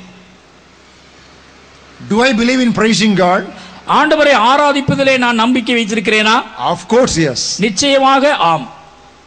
I spend more time in praise than in prayer. நான் ஜெபிப்பதை விட ஆண்டவரை துதிப்பதிலே அதிக நேரத்தை செலவழிக்கின்றேன். Because I love to praise God. ஏனென்றால் ஆண்டவரை துதிப்பதிலே எனக்கு அகமகிழ்ச்சி. The Bible says God inhabits the praises of his people. தம்முடைய மக்களின் துதிகளின் மத்தியிலே ஆண்டவர் வாசம் பண்ணுகிறார் என்று வசனம் சொல்கிறது. Once upon a time there was no spirit of praise. ஒரு காலத்திலே இந்த ஆராதனை ஆவி இல்லாமல் இருந்தது. But now the church of Jesus Christ is restoring this art of worship. ஆனால் இன்று இயேசு கிறிஸ்துவின் திருச்சபை இந்த ஆராதனையினுடைய ஆவிக்குள் மீண்டுமாய் கடந்து வந்திருப்பது உண்மையிலேயே மகிழ்ச்சிதான். According to A.W. Tozer, the church has found that missing jewel of evangelical Christianity. நற்செய்தி கிறிஸ்தவம் என்கிறதான காணாமற் போன விலை உயர்ந்த முத்தை கிறிஸ்தவம் இன்றைக்கு திரும்ப பெற்றிருக்கிறது என்று A.W. டோசர் என்கிற தேவ மனிதர் குறிப்பிடுகின்றார். Praise God for Father Berkmans. அருட்தந்தை பெர்க்மான்ஸிற்காக ஆண்டவரை துதியுங்கள். Praise God for all the singers and songwriters of India. இந்தியாவில் காணப்படக்கூடியதான பாடல் எழுத்தாளர்கள் ஆக்கியோன்களுக்காக ஆண்டவரை துதியுங்கள். Praise God for the spirit of worship in our churches and meetings. நம்முடைய திருச்சபைகளிலும் நம்முடைய கூட்டங்களிலும் காணப்படுகின்றதான ஆராதனை ஆவிக்காக ஆண்டவரை துதியுங்கள். But there again we go to extremes. ஆனாலும் அங்கேயும் கூட ஒருபுற சாய்வுக்குள் செல்வதற்கான வாய்ப்புகள் உண்டு. You know what happens? என்ன நடக்கின்றது தெரியுமா? Hindus and unbelievers worship work. இந்துக்களும் மற்ற நண்பர்களும் தங்களுடைய தொழிலை தொழுகின்றார்கள். They worship work. அவர்கள் தொழிலே தெய்வம் என்று சொல்கின்றார்கள். You know what we Christians are doing? ஆனால் கிறிஸ்தவர்களாகிய நாம் செய்வது என்ன தெரியுமா? We are worshiping worship. தொழுகையே தெய்வம் என்று நாம் இருக்கின்றோம். You know, we are always going to extremes. எப்பொழுதுமே நாம் ஒரு ஓரத்திற்கு ஒரு ஓர கொள்கைக்காரராகவே சொல்கின்றோம். That is why the Tamil proverb says vacha kudumi seracha motta. In Christianity it is very common. இப்படிப்பட்டதான ஒருபுற சார்பு கொள்கை கிறிஸ்தவத்திலே இன்றைக்கு எங்கு பார்த்தாலும் காணப்படுகிறது. Once upon a time no worship. ஒரு காலத்திலே இந்த ஆராதனை என்றாலே இல்லாத ஒரு சூழ்நிலை. But today worship worship worship, no time even for the word of God. இப்பொழுது பார்த்தால் எங்கேயும் எப்பொழுதும் ஆராதனை ஆராதனை, ஆண்டவருடைய வசனத்தை கேட்பதற்கு கூட போதிய நேரம் இல்லை. We always go to extremes. எப்பொழுதுமே நாம் இப்படியாக ஒரு ஓரத்திலேயே சாய்ந்து கொண்டு போகின்றோம். Turn with me to the book of Hebrews 13th chapter. எபிரேயர் 13வது அத்தியாயத்திற்கு திருப்பிக் கொள்ளுங்கள். A very important words which will open up your eyes to understand what I am talking about. நான் உங்களுக்கு சொல்லிக் கொண்டிருக்கின்றதான உண்மையை தெளிவாக எடுத்துரைக்கின்றதான மிக நேர்த்தியான ஒரு வசனம். 13th chapter of Hebrews. எபிரேயர் 13. Look at the 15th verse. 15வது வசனம். Therefore by him let us continuously offer the sacrifice of praise to God, that is the fruit of our lips, giving thanks to his name. ஆகையால் அவருடைய நாமத்தை துதிக்கும் உதடுகளின் கனியாகிய ஸ்தோத்திர பலியை அவர் மூலமாய் எப்போதும் தேவனுக்கு செலுத்த கடவோம். That's very good. அது மிகவும் நல்லது. Here is a call to worship. இது தொழுகைக்கு அழைப்பு. It doesn't stop there. ஆனால் அது அங்கே நிற்கவில்லை. Verse 16 says, 16வது வசனத்தை கவனியுங்கள். But do not forget to do good and to share. அன்றியும் நன்மை செய்யவும் தான தர்மம் பண்ணவும் மறவாதிருங்கள். Why? ஏன்? You are so taken up by worship, you forget witness. ஆராதனையிலேயே மூழ்கி போன நிலையிலே இப்படிப்பட்டதான நன்மை செய்வதை நாம் மறந்து போகின்றோம். It is possible. இது வாய்ப்பு உண்டு. That is why it is warned there. ஆகையால் தான் இங்கு எச்சரிப்பாக அந்த வார்த்தை எழுதப்பட்டுள்ளது. Keep on praising God. தேவனை துதித்துக் கொண்டே இருங்கள். But ஆனால் in that excitement, don't forget to share and to give to people. ஆனால் அந்த பரவசமான சூழ்நிலையிலே மக்களுக்கு கொடுக்க வேண்டிய நன்மையை கொடுக்க மறந்து போகாதிருங்கள். Everybody says, lift up your holy hands unto God. பரிசுத்த கரத்தை உயர்த்துங்கள் என்று எல்லாரையும் பார்த்து சொல்லப்படுகின்றது. That is wonderful. அது மிக நேர்த்தியாக இருக்கிறது. Because once upon a time, we Christians, we will lift up our hands only like this. ஒரு காலத்திலே நம்முடைய கைகளை இந்த அளவுக்கு மேலே நாம் உயர்த்திய அனுபவமே கிடையாது. And the preacher will say, come on, lift up very well. இன்னும் கொஞ்சம் உயர்த்துங்கள் என்று பிரசங்கியார் சொல்லுவார். We will not lift up. அப்பொழுதும் கூட நாம் அப்படியே தான் இருப்போம். So the preacher will say, everybody close your eyes, only then people will lift up their hands. எல்லாரும் கண்ணை மூடுங்க, கையை உயர்த்துங்க என்றவர் சொன்னதுக்கு அப்புறம் கொஞ்சம் உயரும். And we will look here and there. If everybody's eyes are closed, another 2 inches. யாராவது நம்மளை பார்க்கறாங்களா என்று திருட்டு மொழி அங்கேயும் இங்கேயும் பார்த்துட்டு கைகளை இன்னும் கொஞ்சம் உயர்த்துவோம். Now slowly 2 inches by 2 inches, we have now come to this. 2, 2, 4 என்று சொல்லி இப்பொழுது நம்முடைய கைகள் நன்றாக உயர்ந்து விட்டது. We have learned to lift up our hands. நம்முடைய கரங்களை உயர்த்துவதற்கு நாம் இப்பொழுது கற்றுக்கொண்டோம். The Bible says, lift up your holy hands. The same Bible says, walk with your beautiful feet. உங்களுடைய பரிசுத்த கரங்களை உயர்த்துங்கள் என்று எந்த வேதம் சொல்லுகிறதோ அதே வேதம் சொல்லுகின்றது, உங்களுடைய பாதங்கள் மலையின் மேல் அழகாக நடக்கட்டும் என்று. Not only holy hands, பரிசுத்தமான கரங்கள் மட்டுமல்ல, but also beautiful feet. உங்களுடைய அழகான பாதங்களும். Walk, not just stop with worship. தொழுகையோடு நின்று விடாதபடிக்கு நீங்கள் நடந்து செல்லுங்கள். There was a priest. அங்கே ஒரு ஆசாரியன் இருந்தார். There was a Levite. அங்கே ஒரு லேவியன் இருந்தான். What is the priest's work? இந்த ஆசாரியனுடைய வேலை என்ன? To conduct the service. ஆராதனை நடத்துவது. What is the Levite's work? லேவியனுடைய வேலை என்ன? To count the offering. காணிக்கைகளை எண்ணுவது. What did both of them do? இந்த இருவரும் செய்த காரியம் என்ன? There was a man half dead. அங்கே குற்றுயிராய் கிடந்த ஒரு மனிதன். They bypassed him. அவர்களை கடந்து சென்றனர். Where are you going, Mr. Priest? திருவாளர் ஆசாரியரே, நீங்கள் எங்கே போய் கொண்டிருக்கிறீர்கள்? Worship service. மணி அடிக்க. Levite, where are you going? லேவியனே, நீ எங்கே போய் கொண்டிருக்கின்றாய்? To count the offering. காணிக்கை என்ன?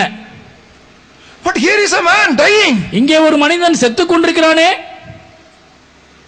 That's what Christianity has become. இதுதான் இன்றைய கிறிஸ்தவத்தினுடைய அவல நிலை. We have our services. நமக்கு ஆராதனைகள் உண்டு. We have our programs. நம்முடைய நிகழ்ச்சிகள் அநேகம் உண்டு. We have our festivals. நம்முடைய பண்டிகைகள் அநேகம் உண்டு. We have our celebrations. கொண்டாட்டங்களுக்கு பஞ்சமில்லை. They are all good. எல்லாம் நல்லதுதான். But we have forgotten to do good and to share. ஆனால் உங்கள் கண்முன் குற்றுயிராய் கொலையுயிராய் இருக்கின்றானே, அவனை குறித்து உங்களுக்கு அக்கறை இல்லை. 85 years a man lives in Indian villages and nobody told him that Jesus came and he is coming again. 85 ஆண்டு காலமாக கிராமத்திலே ஒரு வேதானவர் வாழ்ந்து கொண்டிருக்கின்றார். இயேசு கிறிஸ்து இந்த உலகத்திற்கு வந்தார், இனியும் வர போகிறார் என்று ஒரு முறை கூட அந்த நபருக்கு சொல்லவில்லை. What are we doing? நாம் என்ன செய்து கொண்டிருக்கின்றோம்? Tinnevelly Christians, what are you doing? Tirunelveli கிறிஸ்தவர்களே, என்ன செய்து கொண்டிருக்கின்றீர்கள்? Last but 1 month I was preaching in the Kanyakumari Diocesan Convention. 2 மாதங்களுக்கு முன்னதாக கன்னியாகுமரி அத்தியட்சாதீனத்தினுடைய கன்வென்ஷனில் நான் பிரசங்கித்துக் கொண்டிருந்தேன். People from Nagarkoil and all the villages around, they were sitting there. Nagercoil மற்றும் சுற்றுப்புற கிராமங்களிலிருந்து ஏராள மக்கள் அங்கே குவிந்திருந்தனர். You know what I told them? நான் அவர்களுக்கு என்ன சொன்னேன் தெரியுமா? You Nagarkoil people, you are embracing the coconut trees and you are not going to North India's missionary. உங்களுடைய தென்னை மரங்களை கட்டிப்பிடித்துக் கொண்டே இந்த நாகர்கோவிலை சுற்றி வருகின்றீர்கள். வட இந்தியாவை குறித்து உங்களுக்கு அக்கறையே இல்லை என்று. And Nazareth people, Palangote people, You are holding palmyra trees and you will not go to missionary. என்று உங்களை பார்த்து சொல்லுகின்றேன், நாசரேத் திருநெல்வேலி மக்களே, உங்கள் பனைமரங்களை கட்டிப்பிடித்துக் கொண்டு இங்கேயே நீங்கள் சுற்றி வருகின்றீர்களே, எப்பொழுது வடக்கு நோக்கி போக போகின்றீர்கள்? I am not joking. நான் நகைச்சுவைக்காக இதை சொல்லவில்லை. Unless I am repeating Sadhu Sundar Singh's statement. சாது சுந்தர் சிங்கினுடைய வார்த்தைகளை உங்களுக்கு முன்னதாக நான் மீண்டுமாய் அறைகூவலாய் வைக்கின்றேன். Sadhu Sundar Singh visited Nazareth. நாசரேத்துக்கு சாது சுந்தர் சிங் அவர்கள் வந்தார். This is what he told in one of his talks in Nazareth. நாசரேத்திலே பேசினதான செய்திகளிலே அவர் ஒரு விதமாக குறிப்பிட்டார். Unless the southern districts of India move to north, India will not be evangelized. இந்தியாவினுடைய தென் மாவட்டங்களிலே வாழ்கின்றதான மக்கள் வடக்கு நோக்கி செல்லாவிட்டால் இந்தியா ஒருபோதும் நற்செய்தி மயம் ஆகாது. Unfortunately, he added that southern Christians are suffering from elephantiasis. அவர் தன்னுடைய செய்தியின் குறிப்பை அத்தோடு நிறுத்தவில்லை.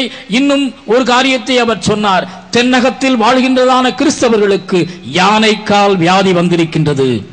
This is not my statement. இது நான் சொல்லுகின்றதான காரியம் அல்ல. This was a prophetic statement of that great saint of Punjab, Sadhu Sundar Singh. பஞ்சாபினுடைய மிகப்பெரிய புனிதராகிய சாது சுந்தர் சிங்கினுடைய பொன்மொழிகள் இவை. Why do we want God to shine upon us? நம் மீது ஆண்டவர் பிரகாசிக்க வேண்டும் என்று சொல்லி நாம் ஏன் விரும்புகின்றோம்? Oh God, make your face to shine upon us. ஆண்டவரே, உமது முகத்தை எங்கள் மீது பிரகாசிக்க பண்ணும். What for? எதற்காக?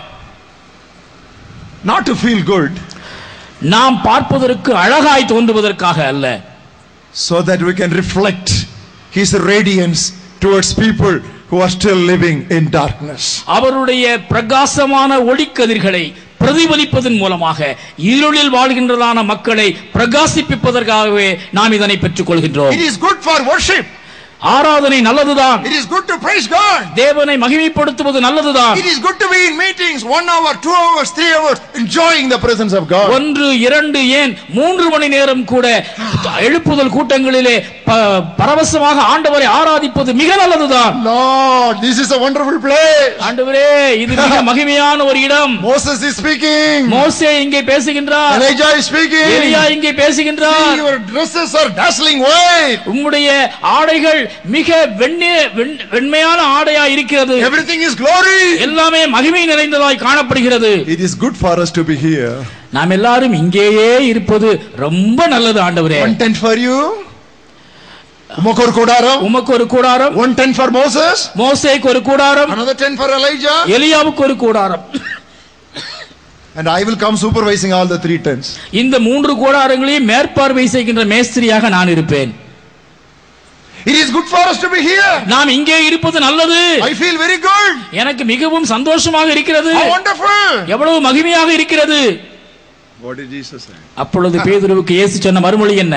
For us it is good to be here. நாம் இங்கே இருப்பது நமக்கு நல்லது. But it is not good for others if we are here. ஆனால் மற்றவர்களுக்கு நாம் இங்கே இருப்பது நல்லதல்ல. Why? ஏன்? There is a father. அங்கே ஒரு தகப்பன். His son is sick. அவனுடைய மகன் நோய்வாய்ப்பட்டிருக்கின்றான். The disciples are not able to heal him. சீடர்களால் அவனை குணமாக்க முடியவில்லை. We must go down. நாம் கீழே இறங்கி செல்ல வேண்டும். Mountain top experience is good. மலை மீது இருக்கின்றதான அனுபவம் உன்னதமானதுதான். But you should go down. ஆனால் சமவெளிக்கு நாம் சென்றுதானே ஆக வேண்டும். People are suffering there. மக்கள் மடிந்து கொண்டிருக்கிறார்களே. It is good to worship God. தேவனை ஆராதிப்பது நல்லதுதான். It is good to enjoy the presence of God. தேவனுடைய பிரசன்னத்திலே அகமகிழ்வது ஆனந்தம்தான். But ஆனால் you must go out to reach the unreached. சந்திக்கப்படாதவர்களை சந்திக்க புறப்பட்டு சென்றுதானே ஆக வேண்டும். Praise is good. துதி நல்லதுதான். But proclamation is necessary. பறைசாற்றுதல் அதைவிட முக்கியமானதே. Lift up the holy hands. பரிசுத்த கரங்களை உயர்த்துங்கள். That's a vertical relationship. அது மேல் நோக்கியதான உறவு. And take care of the people at the horizontal plane. உங்களை சுற்றி இருக்கின்ற மக்களை கவனியுங்கள். அதுதான் சமதள உறவு. Now God. தேவனிடத்தில் அன்பு கூறுங்கள். Good. நல்லது. But love man also. மனிதரையும் அன்பு செலுத்த மறவாதிருங்கள். Love God. தேவனிடத்தில் அன்பு செலுத்துங்கள். That is the first one. அதுதான் முதல் கற்பனை. The second commandment. இரண்டாம் கற்பனை. Not the secondary commandment. இரண்டாம் தரமான கட்டளை அல்ல. But the second commandment. இரண்டாம் கற்பனை. Equal to the first commandment. அதற்கு ஒப்பான இரண்டாம் கட்டளை. Love your neighbor as yourself. உன்னுடைய அயலானை உன்னை நேசிப்பது போல நேசி. The fifth disturbing doctrine. ஐந்தாவது திசை திருப்பும் உபதேசம். Prophecy doctrine. தீர்க்க தரிசன உபதேசம். Palayangottai is full of that. பாளையங்கோட்டையிலே நிரம்பி வழிவது இதுதான். Prophecy doctrine. தீர்க்க தரிசன உபதேசம். Prophesying is a beautiful gift of the Holy Spirit. பரிசுத்த ஆவியானவருடைய மிக நேர்த்தியான வரம் தீர்க்க தரிசன வரம். I am not a prophet. நான் தீர்க்கதரிசி அல்ல. I am not the son of a prophet. தீர்க்கதரிசியின் புத்திரரும் அல்ல. But God uses me to prophesy at times. ஆனால் சில வேளைகளிலே தீர்க்க தரிசனம் சொல்லும்படியாக தேவன் என்னை பயன்படுத்துகின்றார். But the problem about today's prophesying, ஆனால் இன்றைய தீர்க்க தரிசனத்தை குறித்ததான பிரச்சனை என்னவென்றால், everybody is preoccupied with personal and predictive prophecy. தன்னை குறித்த குறி சொல்லுகின்றதான தீர்க்க தரிசனத்தை குறித்து தான் எல்லாருக்குமே கவர்ச்சி. Everybody keeps looking. Who will not my name be called? என்னுடைய பேரை பிரசங்கியார் சொல்லிட மாட்டாரா? Christianity, when did you backslide like this? கிறிஸ்தவமே எப்பொழுது நீ இப்படி பின்வாங்கி போனாய்?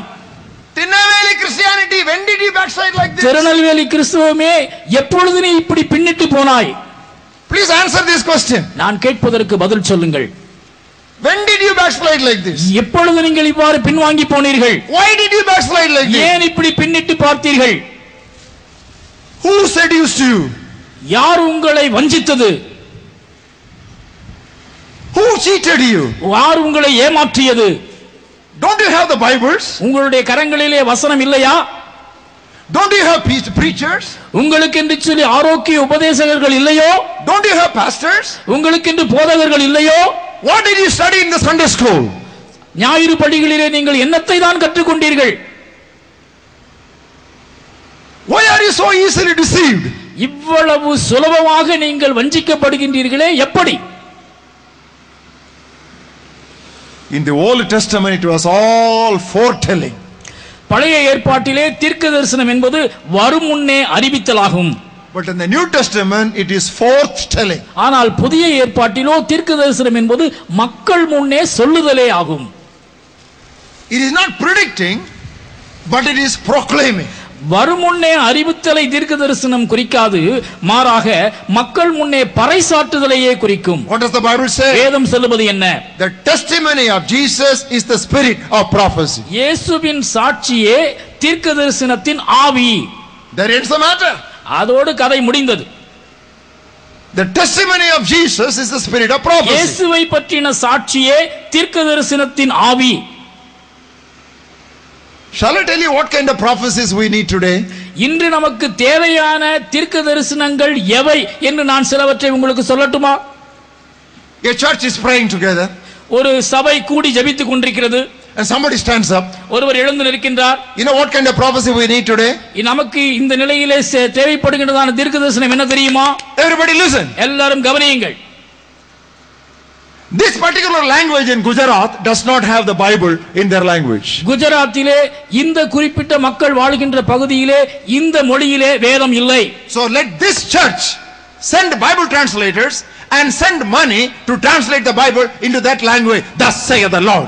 ஆகவே இந்த சபை குஜராத்தில் இருக்கின்றதான அந்த மொழியிலே வேதத்தை மொழிபெயர்ப்பதற்கு தேவையான மொழிபெயர்ப்பாளர்களை அனுப்பட்டும், அதற்கு தேவையான பணத்தை திரட்டட்டும். ஆவியானவர் விதமாய் திருவிளம்பட்டுகின்றார். Hello. Hello Hello. Hello, Are you with me? நான் சொல்வதை கவனிக்கின்றீர்களா? What I talk, does it look like Greek and Latin to you? நான் சொல்வது உங்களுக்கு பிதற்றலாக தோன்றுகின்றதோ? But this is the prophecy we need today. ஆனால் நமக்கு தேவையானது இப்படிப்பட்ட தீர்க்க தரிசனம் தான். A church is praying together. ஒரு சபை ஜெபித்துக் கொண்டிருக்கிறது. The Holy Spirit speaks immediately. பரிசுத்த ஆவியானவர் அங்கே பேசுகின்றார். Pastor Peter, போதகர் பீட்டர் அங்கே சொல்கின்றார். here is Pastor Paul. இங்கே பாஸ்டர் பால் இருக்கின்றார். And there is Pastor Barnabas. அங்கே போதகர் பர்னபா இருக்கின்றார்.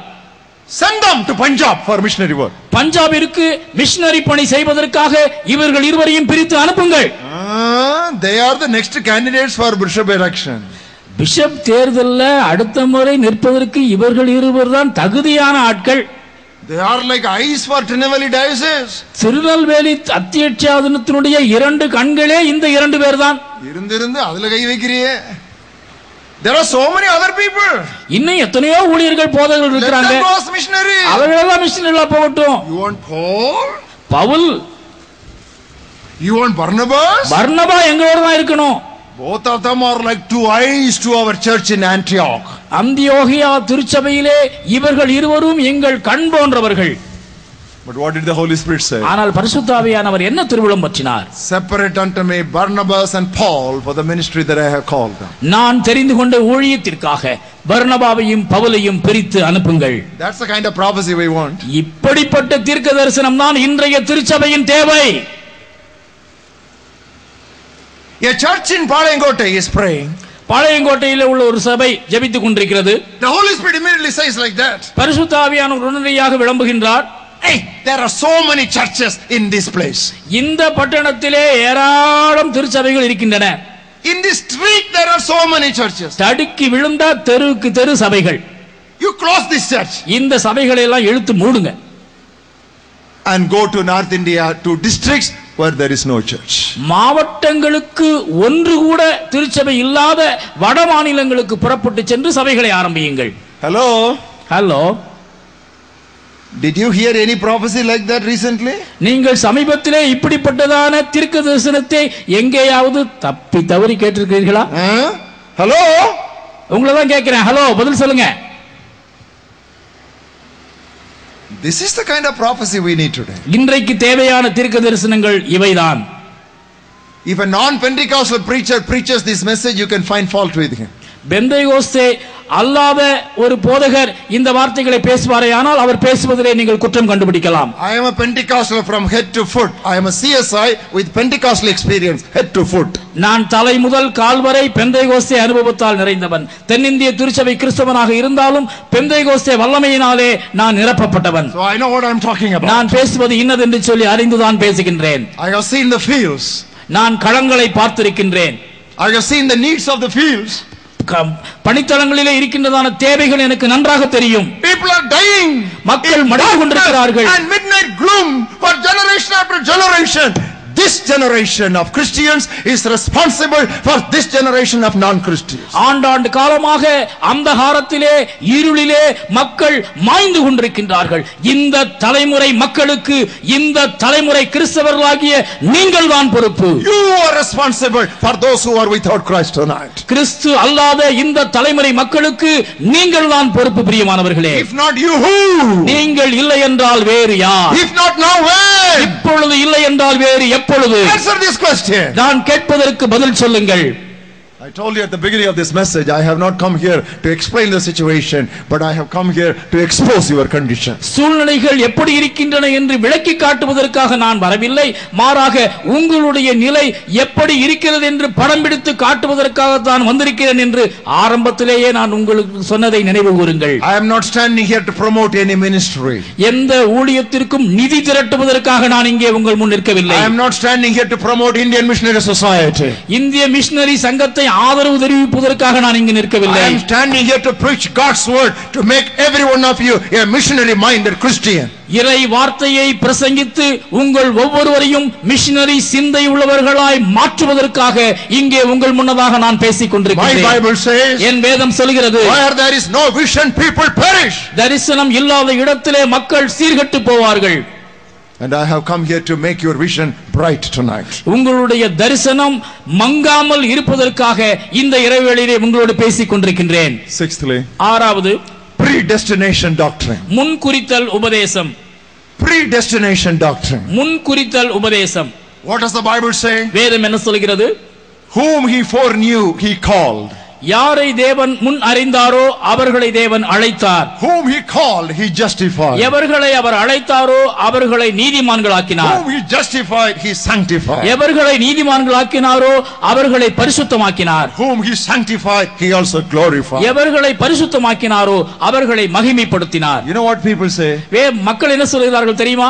God knows who all will be saved and who will not be saved. Why do you bother about evangelists? யார் ரட்சிக்கப்படுவார் யார் ரட்சிக்கப்பட மாட்டார் என்று ஆண்டவருக்கு நன்றாக தெரியும். நீங்க ஏங்க கவலைப்படுறீங்க? That is already predetermined. That is already foreordained. That is already predestinated. Why do you bother about? எல்லாமே முன்குறிக்கப்பட்டாயிற்று. எல்லாமே முன் அறியப்பட்ட உண்மை. எல்லாமே முன்னதாகவே தெரிந்த ஒரு காரியம். நீங்கள் ஏன் அதை குறித்து கவலைப்படுகின்றீர்கள்? There are many people who are not able to find an answer to that question and they are slow in evangelism. இந்த கேள்விக்கு பதில் கண்டுபிடிக்க முடியாத காரணத்தினாலே அநேகர் நற்செய்தி பணியிலே தாமதமாக சுணங்கி போய் கிடக்கின்றார்கள். I studied the doctrine of predestination. இந்த முன்னறிவிப்பு உபதேசத்தை குறித்து நான் நன்றாக கற்றேன். I thoroughly analyzed that subject. அந்த பாடத்தை நான் நன்றாக கரைத்து குடித்தேன். And more I studied the subject, the deeper I got involved in missionary work. எந்த அளவுக்கு இந்த முன்குறித்தல் உபதேசத்தை ஆழமாக கற்று தேறினேனோ அந்த அளவுக்கு நற்செய்தி பணி செய்வதிலே நான் தீவிரமாய் ஊறி போயிருக்கின்றேன். You know why? ஏன் தெரியுமா? God knows who all will be saved. யார் ரட்சிக்கப்படுவார் என்று தேவனுக்கு தெரியும். But I do not know. ஆனால் எனக்கு தெரியாதே. Because I don't know, I must tell the gospel to everybody. எனக்கு அது தெரியாத காரணத்தினாலே எல்லாருக்கும் நற்செய்தியை நான் அறிவித்துதானே ஆக வேண்டும். Then you have a question. அப்படியானால் மனதிலே இன்னொரு கேள்வி இருக்கிறது.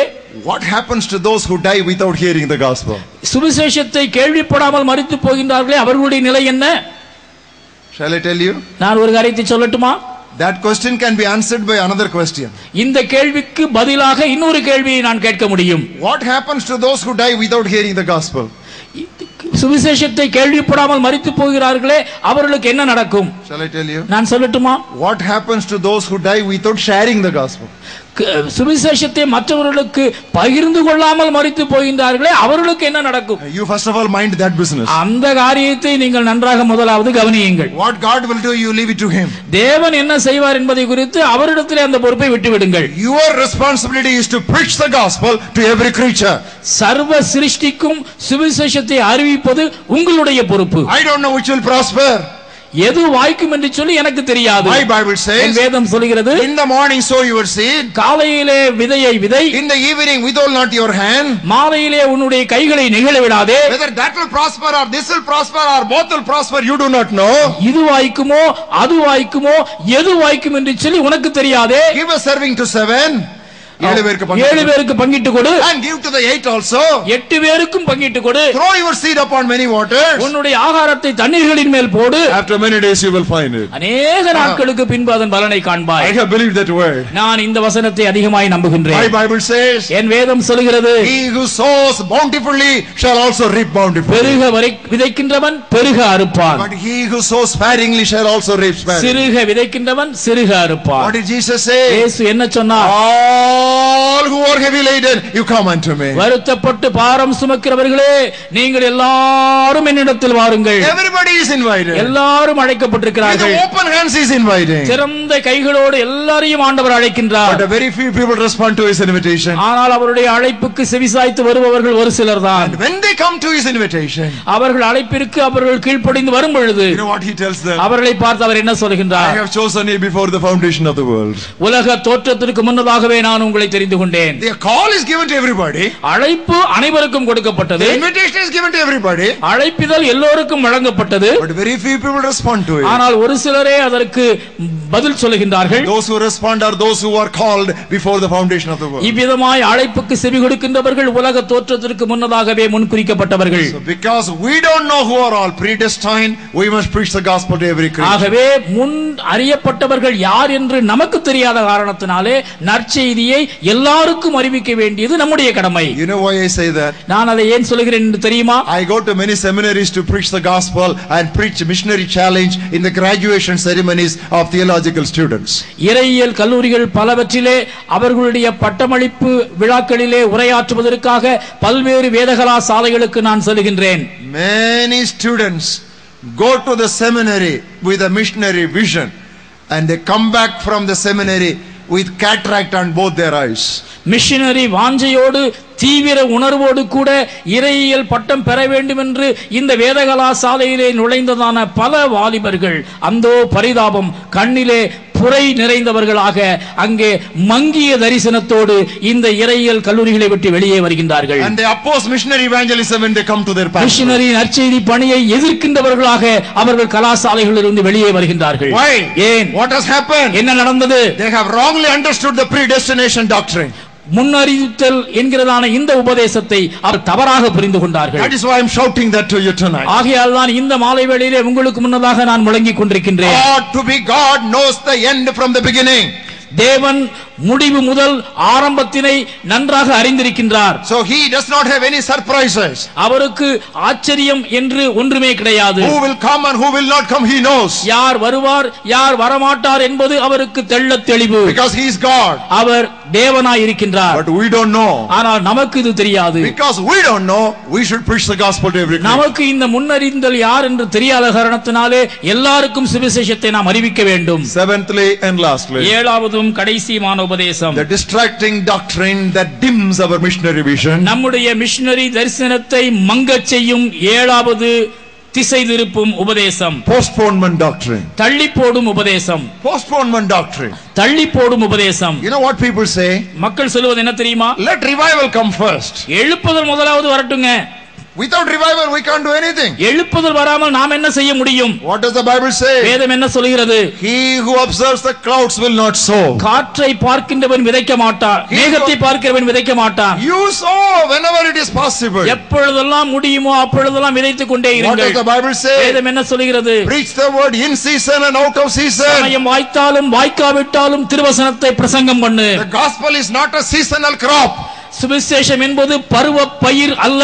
Once again, மீண்டுமாய் சொல்லுகின்றேன், the gospel is not a seasonal crop. நற்செய்தி பணி என்பது பருவ பயிர் அல்ல. We must have revival. நமக்கு எழுப்புதல் தேவை. We need a spiritual awakening. ஆன்மீக உயிர்மீட்சி நமக்கு தேவை. But we cannot wait until we have a conducive atmosphere. இப்படியான சாதக சூழ்நிலை வருகின்ற வரை நாம் தரித்து காத்திருக்க முடியாது. As we are praying for revival, எழுப்புதலுக்காக ஜெபித்துக் கொண்டிருக்கிற வேளையில் as தானே we are praying for an outpouring of the Spirit, பரிசுத்த ஆவியானவருடைய அருள்மாரிக்காக வேண்டிக் கொண்டிருக்கிற அதே வேளையில் தானே simultaneously we will keep on நாம் evangelizing. நற்செய்தி பணியை விதைத்துக் கொண்டே இருக்க வேண்டும். And some people are saying that Christ will not come too soon. இயேசு கிறிஸ்து அவ்வளவு சீக்கிரம் வரமாட்டார் என்றும் கூட சிலர் சொல்லிக் கொண்டிருக்கிறார்கள். You know what does the Bible say? வேதம் என்ன சொல்கிறது தெரியுமா? The Lord is not slack concerning his promise as somebody thinks slackness. தம்முடைய வாக்குத்தத்தத்தை குறித்து தாமதிக்கிறார் என்று சொல்லி சிலர் எண்ணுகிறபடி ஆண்டவர் தம்முடைய வாக்குத்தத்தத்தை குறித்து தாமதிக்காமல் He is delaying so that all will come to repentance. எல்லாரும் மனம் திரும்பி தேவனை அறிகின்ற அறிவுக்குள் வர வேண்டும் என்று அவர் விரும்புகின்றார். That is why the Bible says, ஆகையால் தான் வேதம் சொல்கிறது, the gospel of this kingdom shall be preached as a witness to all the nations, and then the end shall come. விண்ணரசினுடைய இந்த நற்செய்தி பூமியின் கடைமுனை மட்டும் பிரசங்கிக்கப்படும், அப்பொழுது முடிவு வரும். If you want the coming of the Lord Jesus Christ to be speeded up, இயேசு கிறிஸ்துவினுடைய வருகை அதிசீக்கிரத்தில் வர வேண்டும் என்று நீங்கள் வாஞ்சிக்கின்றீர்களானால் accelerate your evangelism. உங்களுடைய நற்செய்தி பணியை தீவிரப்படுத்துங்கள். Pray more for missionary work than any time. இதுவரை ஜெபித்திராத வகையிலே மிஷனரி பணிக்காக தாகத்தோடு ஜெபியுங்கள். Give more than ever for missionary work. இதுவரை கொடுத்திராத வகையிலே மிஷனரி ஊழியத்திற்கு அள்ளி கொடுங்கள். Go for personal evangelism. தனித்தாள் ஆத்தும ஆதாய ஊழியத்திற்கு உடனடியாக புறப்பட்டு செல்லுங்கள். Go to the fields, to raw fields, to the preaching of the gospel. பனித்தளங்களுக்கும் களங்களுக்கும் முன்னேறி சென்று சுவிசேஷத்தை பறைசாற்றுங்கள். Send your best children for missionary career. உங்களுடைய உன்னதமான பிள்ளைகளை மிஷனரி பணிக்காக நீங்கள் கொடுங்கள். Don't delay that you are doing any longer. உங்களுடைய தீர்மானத்திலே இனியும் தாமதித்து நிற்காதிருங்கள். What does the Bible say? வேதம் என்ன சொல்கிறது? Today is the day of salvation. இன்றே இரட்சணிய நாள். Now is the accepted time. இப்பொழுதே அனுக்கிரக காலம். Tomorrow is not ours. நாளை நமதல்ல.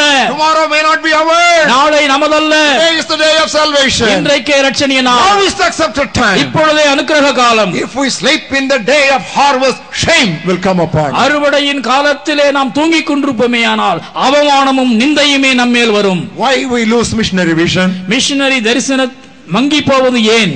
Number 1, perfection doctrine. பூரணமாகுதல் உபதேசம். Number 2, prosperity doctrine. இரண்டாவது சுகபோக உபதேசம். Number 3, power doctrine. மூன்றாவது வல்லமை உபதேசம். Number 4, praise doctrine. நான்காவது ஆராதனை உபதேசம். Number 5, prophecy doctrine. ஐந்தாவது தீர்க்கதரிசன உபதேசம். Number 6, predestination doctrine. ஆறாவது முன்னறிவித்தல் உபதேசம். And number 7, postponement doctrine. ஏழாவது தள்ளி வைப்பு உபதேசம். God has spoken to many of us tonight, and scales from our eyes fell off. இந்த இரவிலே ஆண்டவர் திட்டவட்டமாக நம்மிலே அநேகரோடு கூட பேசி இருக்கின்றார். நம்முடைய கண்களில் உள்ள செதில்கள் கீழே விழுந்திருப்பது உண்மைதான். Get back to your place where once you were burning with a zeal and passion for evangelism. வைராக்கியத்தோடும் ஆர்வத்தோடும் மிஷனரி பணியிலே ஒரு காலத்திலே கொழுந்து விட்டு தீவிரமாய் நின்றீர்களே, அந்த பழைய நிலைக்கு மீண்டுமாய் செல்லுங்கள். Today we are going to ask God to give us back that original vision. அந்த மூல தரிசனத்தை மீண்டும் எனக்கு தாரும் ஆண்டவரே என்று சொல்லி நாம் எல்லாரும் கேட்க போகின்றோம். All eyes closed. எல்லாரும் கண்களை மூடுவோம். All heads bowed down. எல்லாரும் தலை கவிழ்ந்திருப்போம். And all hearts lifted up unto God. தேவனுக்கு நேராக நம்முடைய இருதயங்கள் எல்லாம் உயர்த்தப்பட்டிருக்கட்டும். Nobody moving here and there. யாரும் தயவு செய்து அங்கும் இங்கும் அசைய வேண்டாம். Because that will be disturbing other people. மற்றவர்களுக்கு அது தொந்தரவாய் இராதபடிக்கு பாருங்கள். Eyes closed. கண்களை மூடி. Heads bowed down. தலைகளை கவிழ்ந்து. And hearts lifted up.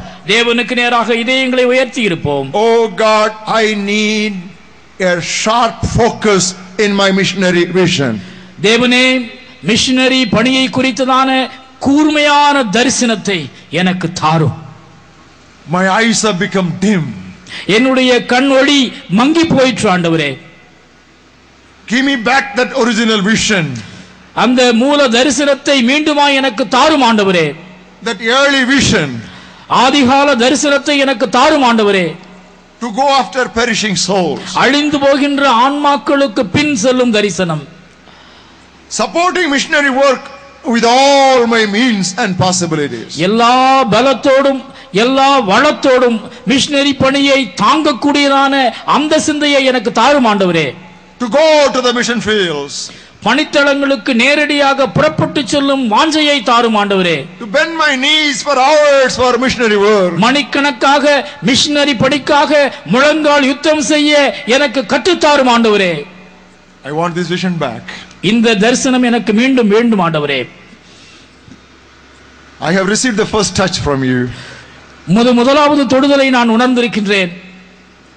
But I want the second touch also. இரண்டாவது தொடுதலையும் கூட எனக்கு தாரும் ஆண்டவரே. And even the second touch is not necessary. enough, Lord. தொடுதல் கூட எனக்கு போதுமானதல்ல ஆண்டவரே. Give me a third touch if necessary. மூன்றாவது தொடுதலையும் கூட எனக்கு தாரும் ஆண்டவரே. I don't want to see men as men. ஆண்டவரே, மனிதர்களை மரங்களாய் நான் பார்க்க விரும்பவில்லை. I don't want to see men as men.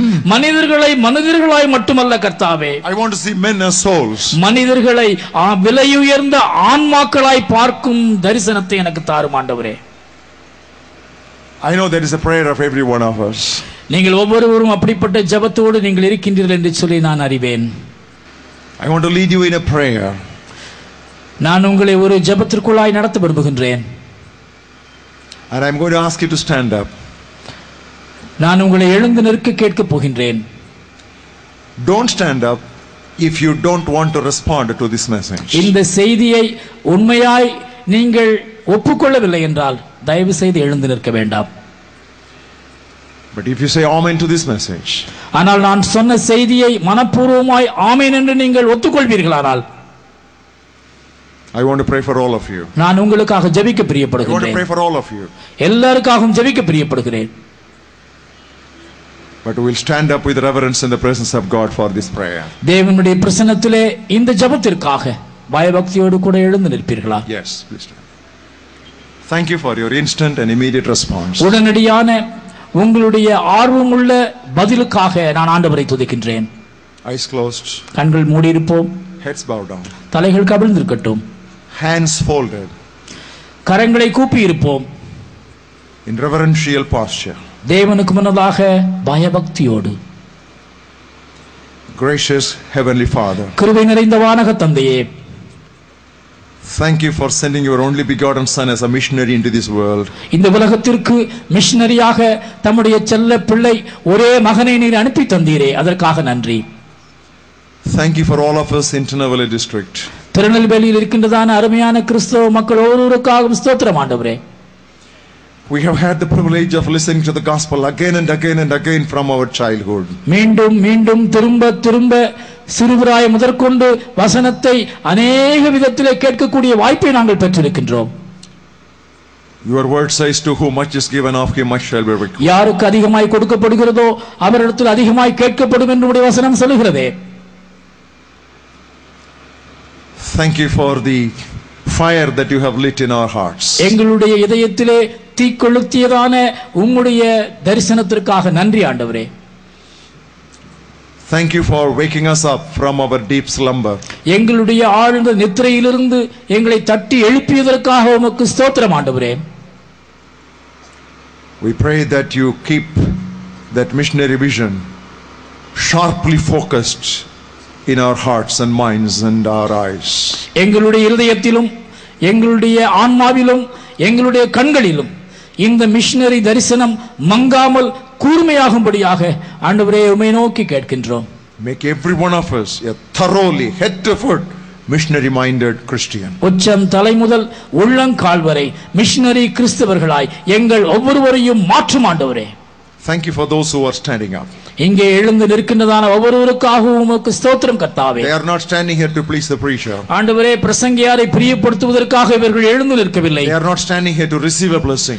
எந்த ஒரு ஆசீர்வாதத்தையும் பெற்றுக்கொள்வதற்காக இவர்கள் எழுந்து நிற்கவில்லை அப்பா. They are standing here to release the blessings they have already received. ஆண்டவரே ஏற்கனவே தாங்கள் பெற்றிருக்கின்றதான எண்ணிறந்த ஆசீர்வாதங்களை மற்றவர்களுக்கு பங்கிட்டு கொடுப்பதற்காக இவர்கள் எழுந்து நிற்கின்றார்கள் அப்பா. Mark this day on your eternal book. உம்முடைய அந்த நித்திய புத்தகத்திலே இவர்களுடைய பெயரை குறித்துக் கொள்ளும் ஆண்டவரே. And use them for your glory. உம்முடைய மகிமைக்காக இவர்களை எடுத்து பயன்படுத்தும் கர்த்தாவே. In personal soul winning. தனித்தாள் ஆத்தும ஆதாயத்திலே. In team evangelism. குழு நற்செய்தி பணியிலே. And frontier missionary work. முன்னணி நற்செய்தி பணியிலே. I pray for all the pastors and preachers and servants of God who are standing. இங்கே நற்செய்தி பணியாளர்கள் போதகர்கள் மிஷனரிகளாய் குழுமி வந்திருக்கின்ற ஒவ்வொருவருக்காக நான் ஜெபிக்கிறேன் கர்த்தாவே.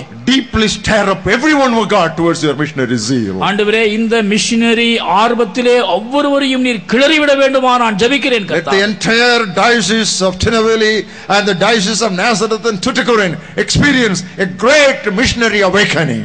ஆண்டவரே திருநெல்வேலி திருமண்டலமும் நாசரேத் தூத்துக்குடி திருமண்டலமும் முழுவதுமாக கர்த்தாவே மிஷனரி சிந்தையினாலும் வேட்கையினாலும் கொழுந்து விட்டு எரியும்படியாக நான் வேண்டுகின்றேன் கர்த்தாவே. Let these two dioceses become model missionary visionaries for the entire India.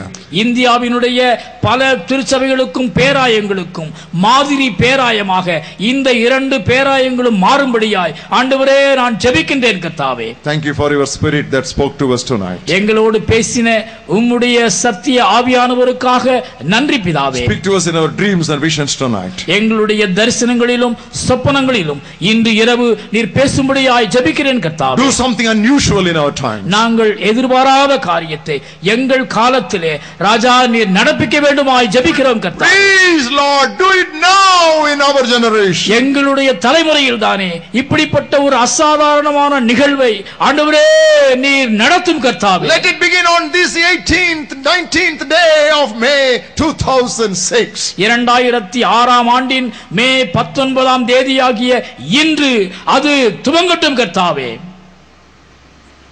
In Jesus' name we pray. இயேசுவின் திருப்பெயரால் வேண்டிக் கொள்கின்றேன் பிதாவே. Amen. As you keep standing with your eyes closed and not moving here and there, here is a benediction that will be pronounced. நாம் ஜெப நிலையிலே தொடர்ந்து காத்திருக்கின்ற வேளையிலே இறையாசியை பெற்றுக்கொள்வோம். நீங்கள் உலகமெங்கும் போய் சர்வ சிருஷ்டிக்கும் சுவிசேஷத்தை பிரசங்கியுங்கள். யுக முடிவு பரியந்தம் சகல நாட்களிலும் நான் உங்களோடு இருக்கிறேன் என்று சொன்ன நம்முடைய கர்த்தராகிய இயேசு கிறிஸ்துவின் அன்பும் அருளும் ஆசையும் கர்த்தருக்கு பயப்படும் அவருடைய பிள்ளைகள் நம் அனைவரோடும் கூட இன்றும் என்றும் சதா காலங்களிலும் தங்கியிருப்பதாக. ஆமென், ஆமென்.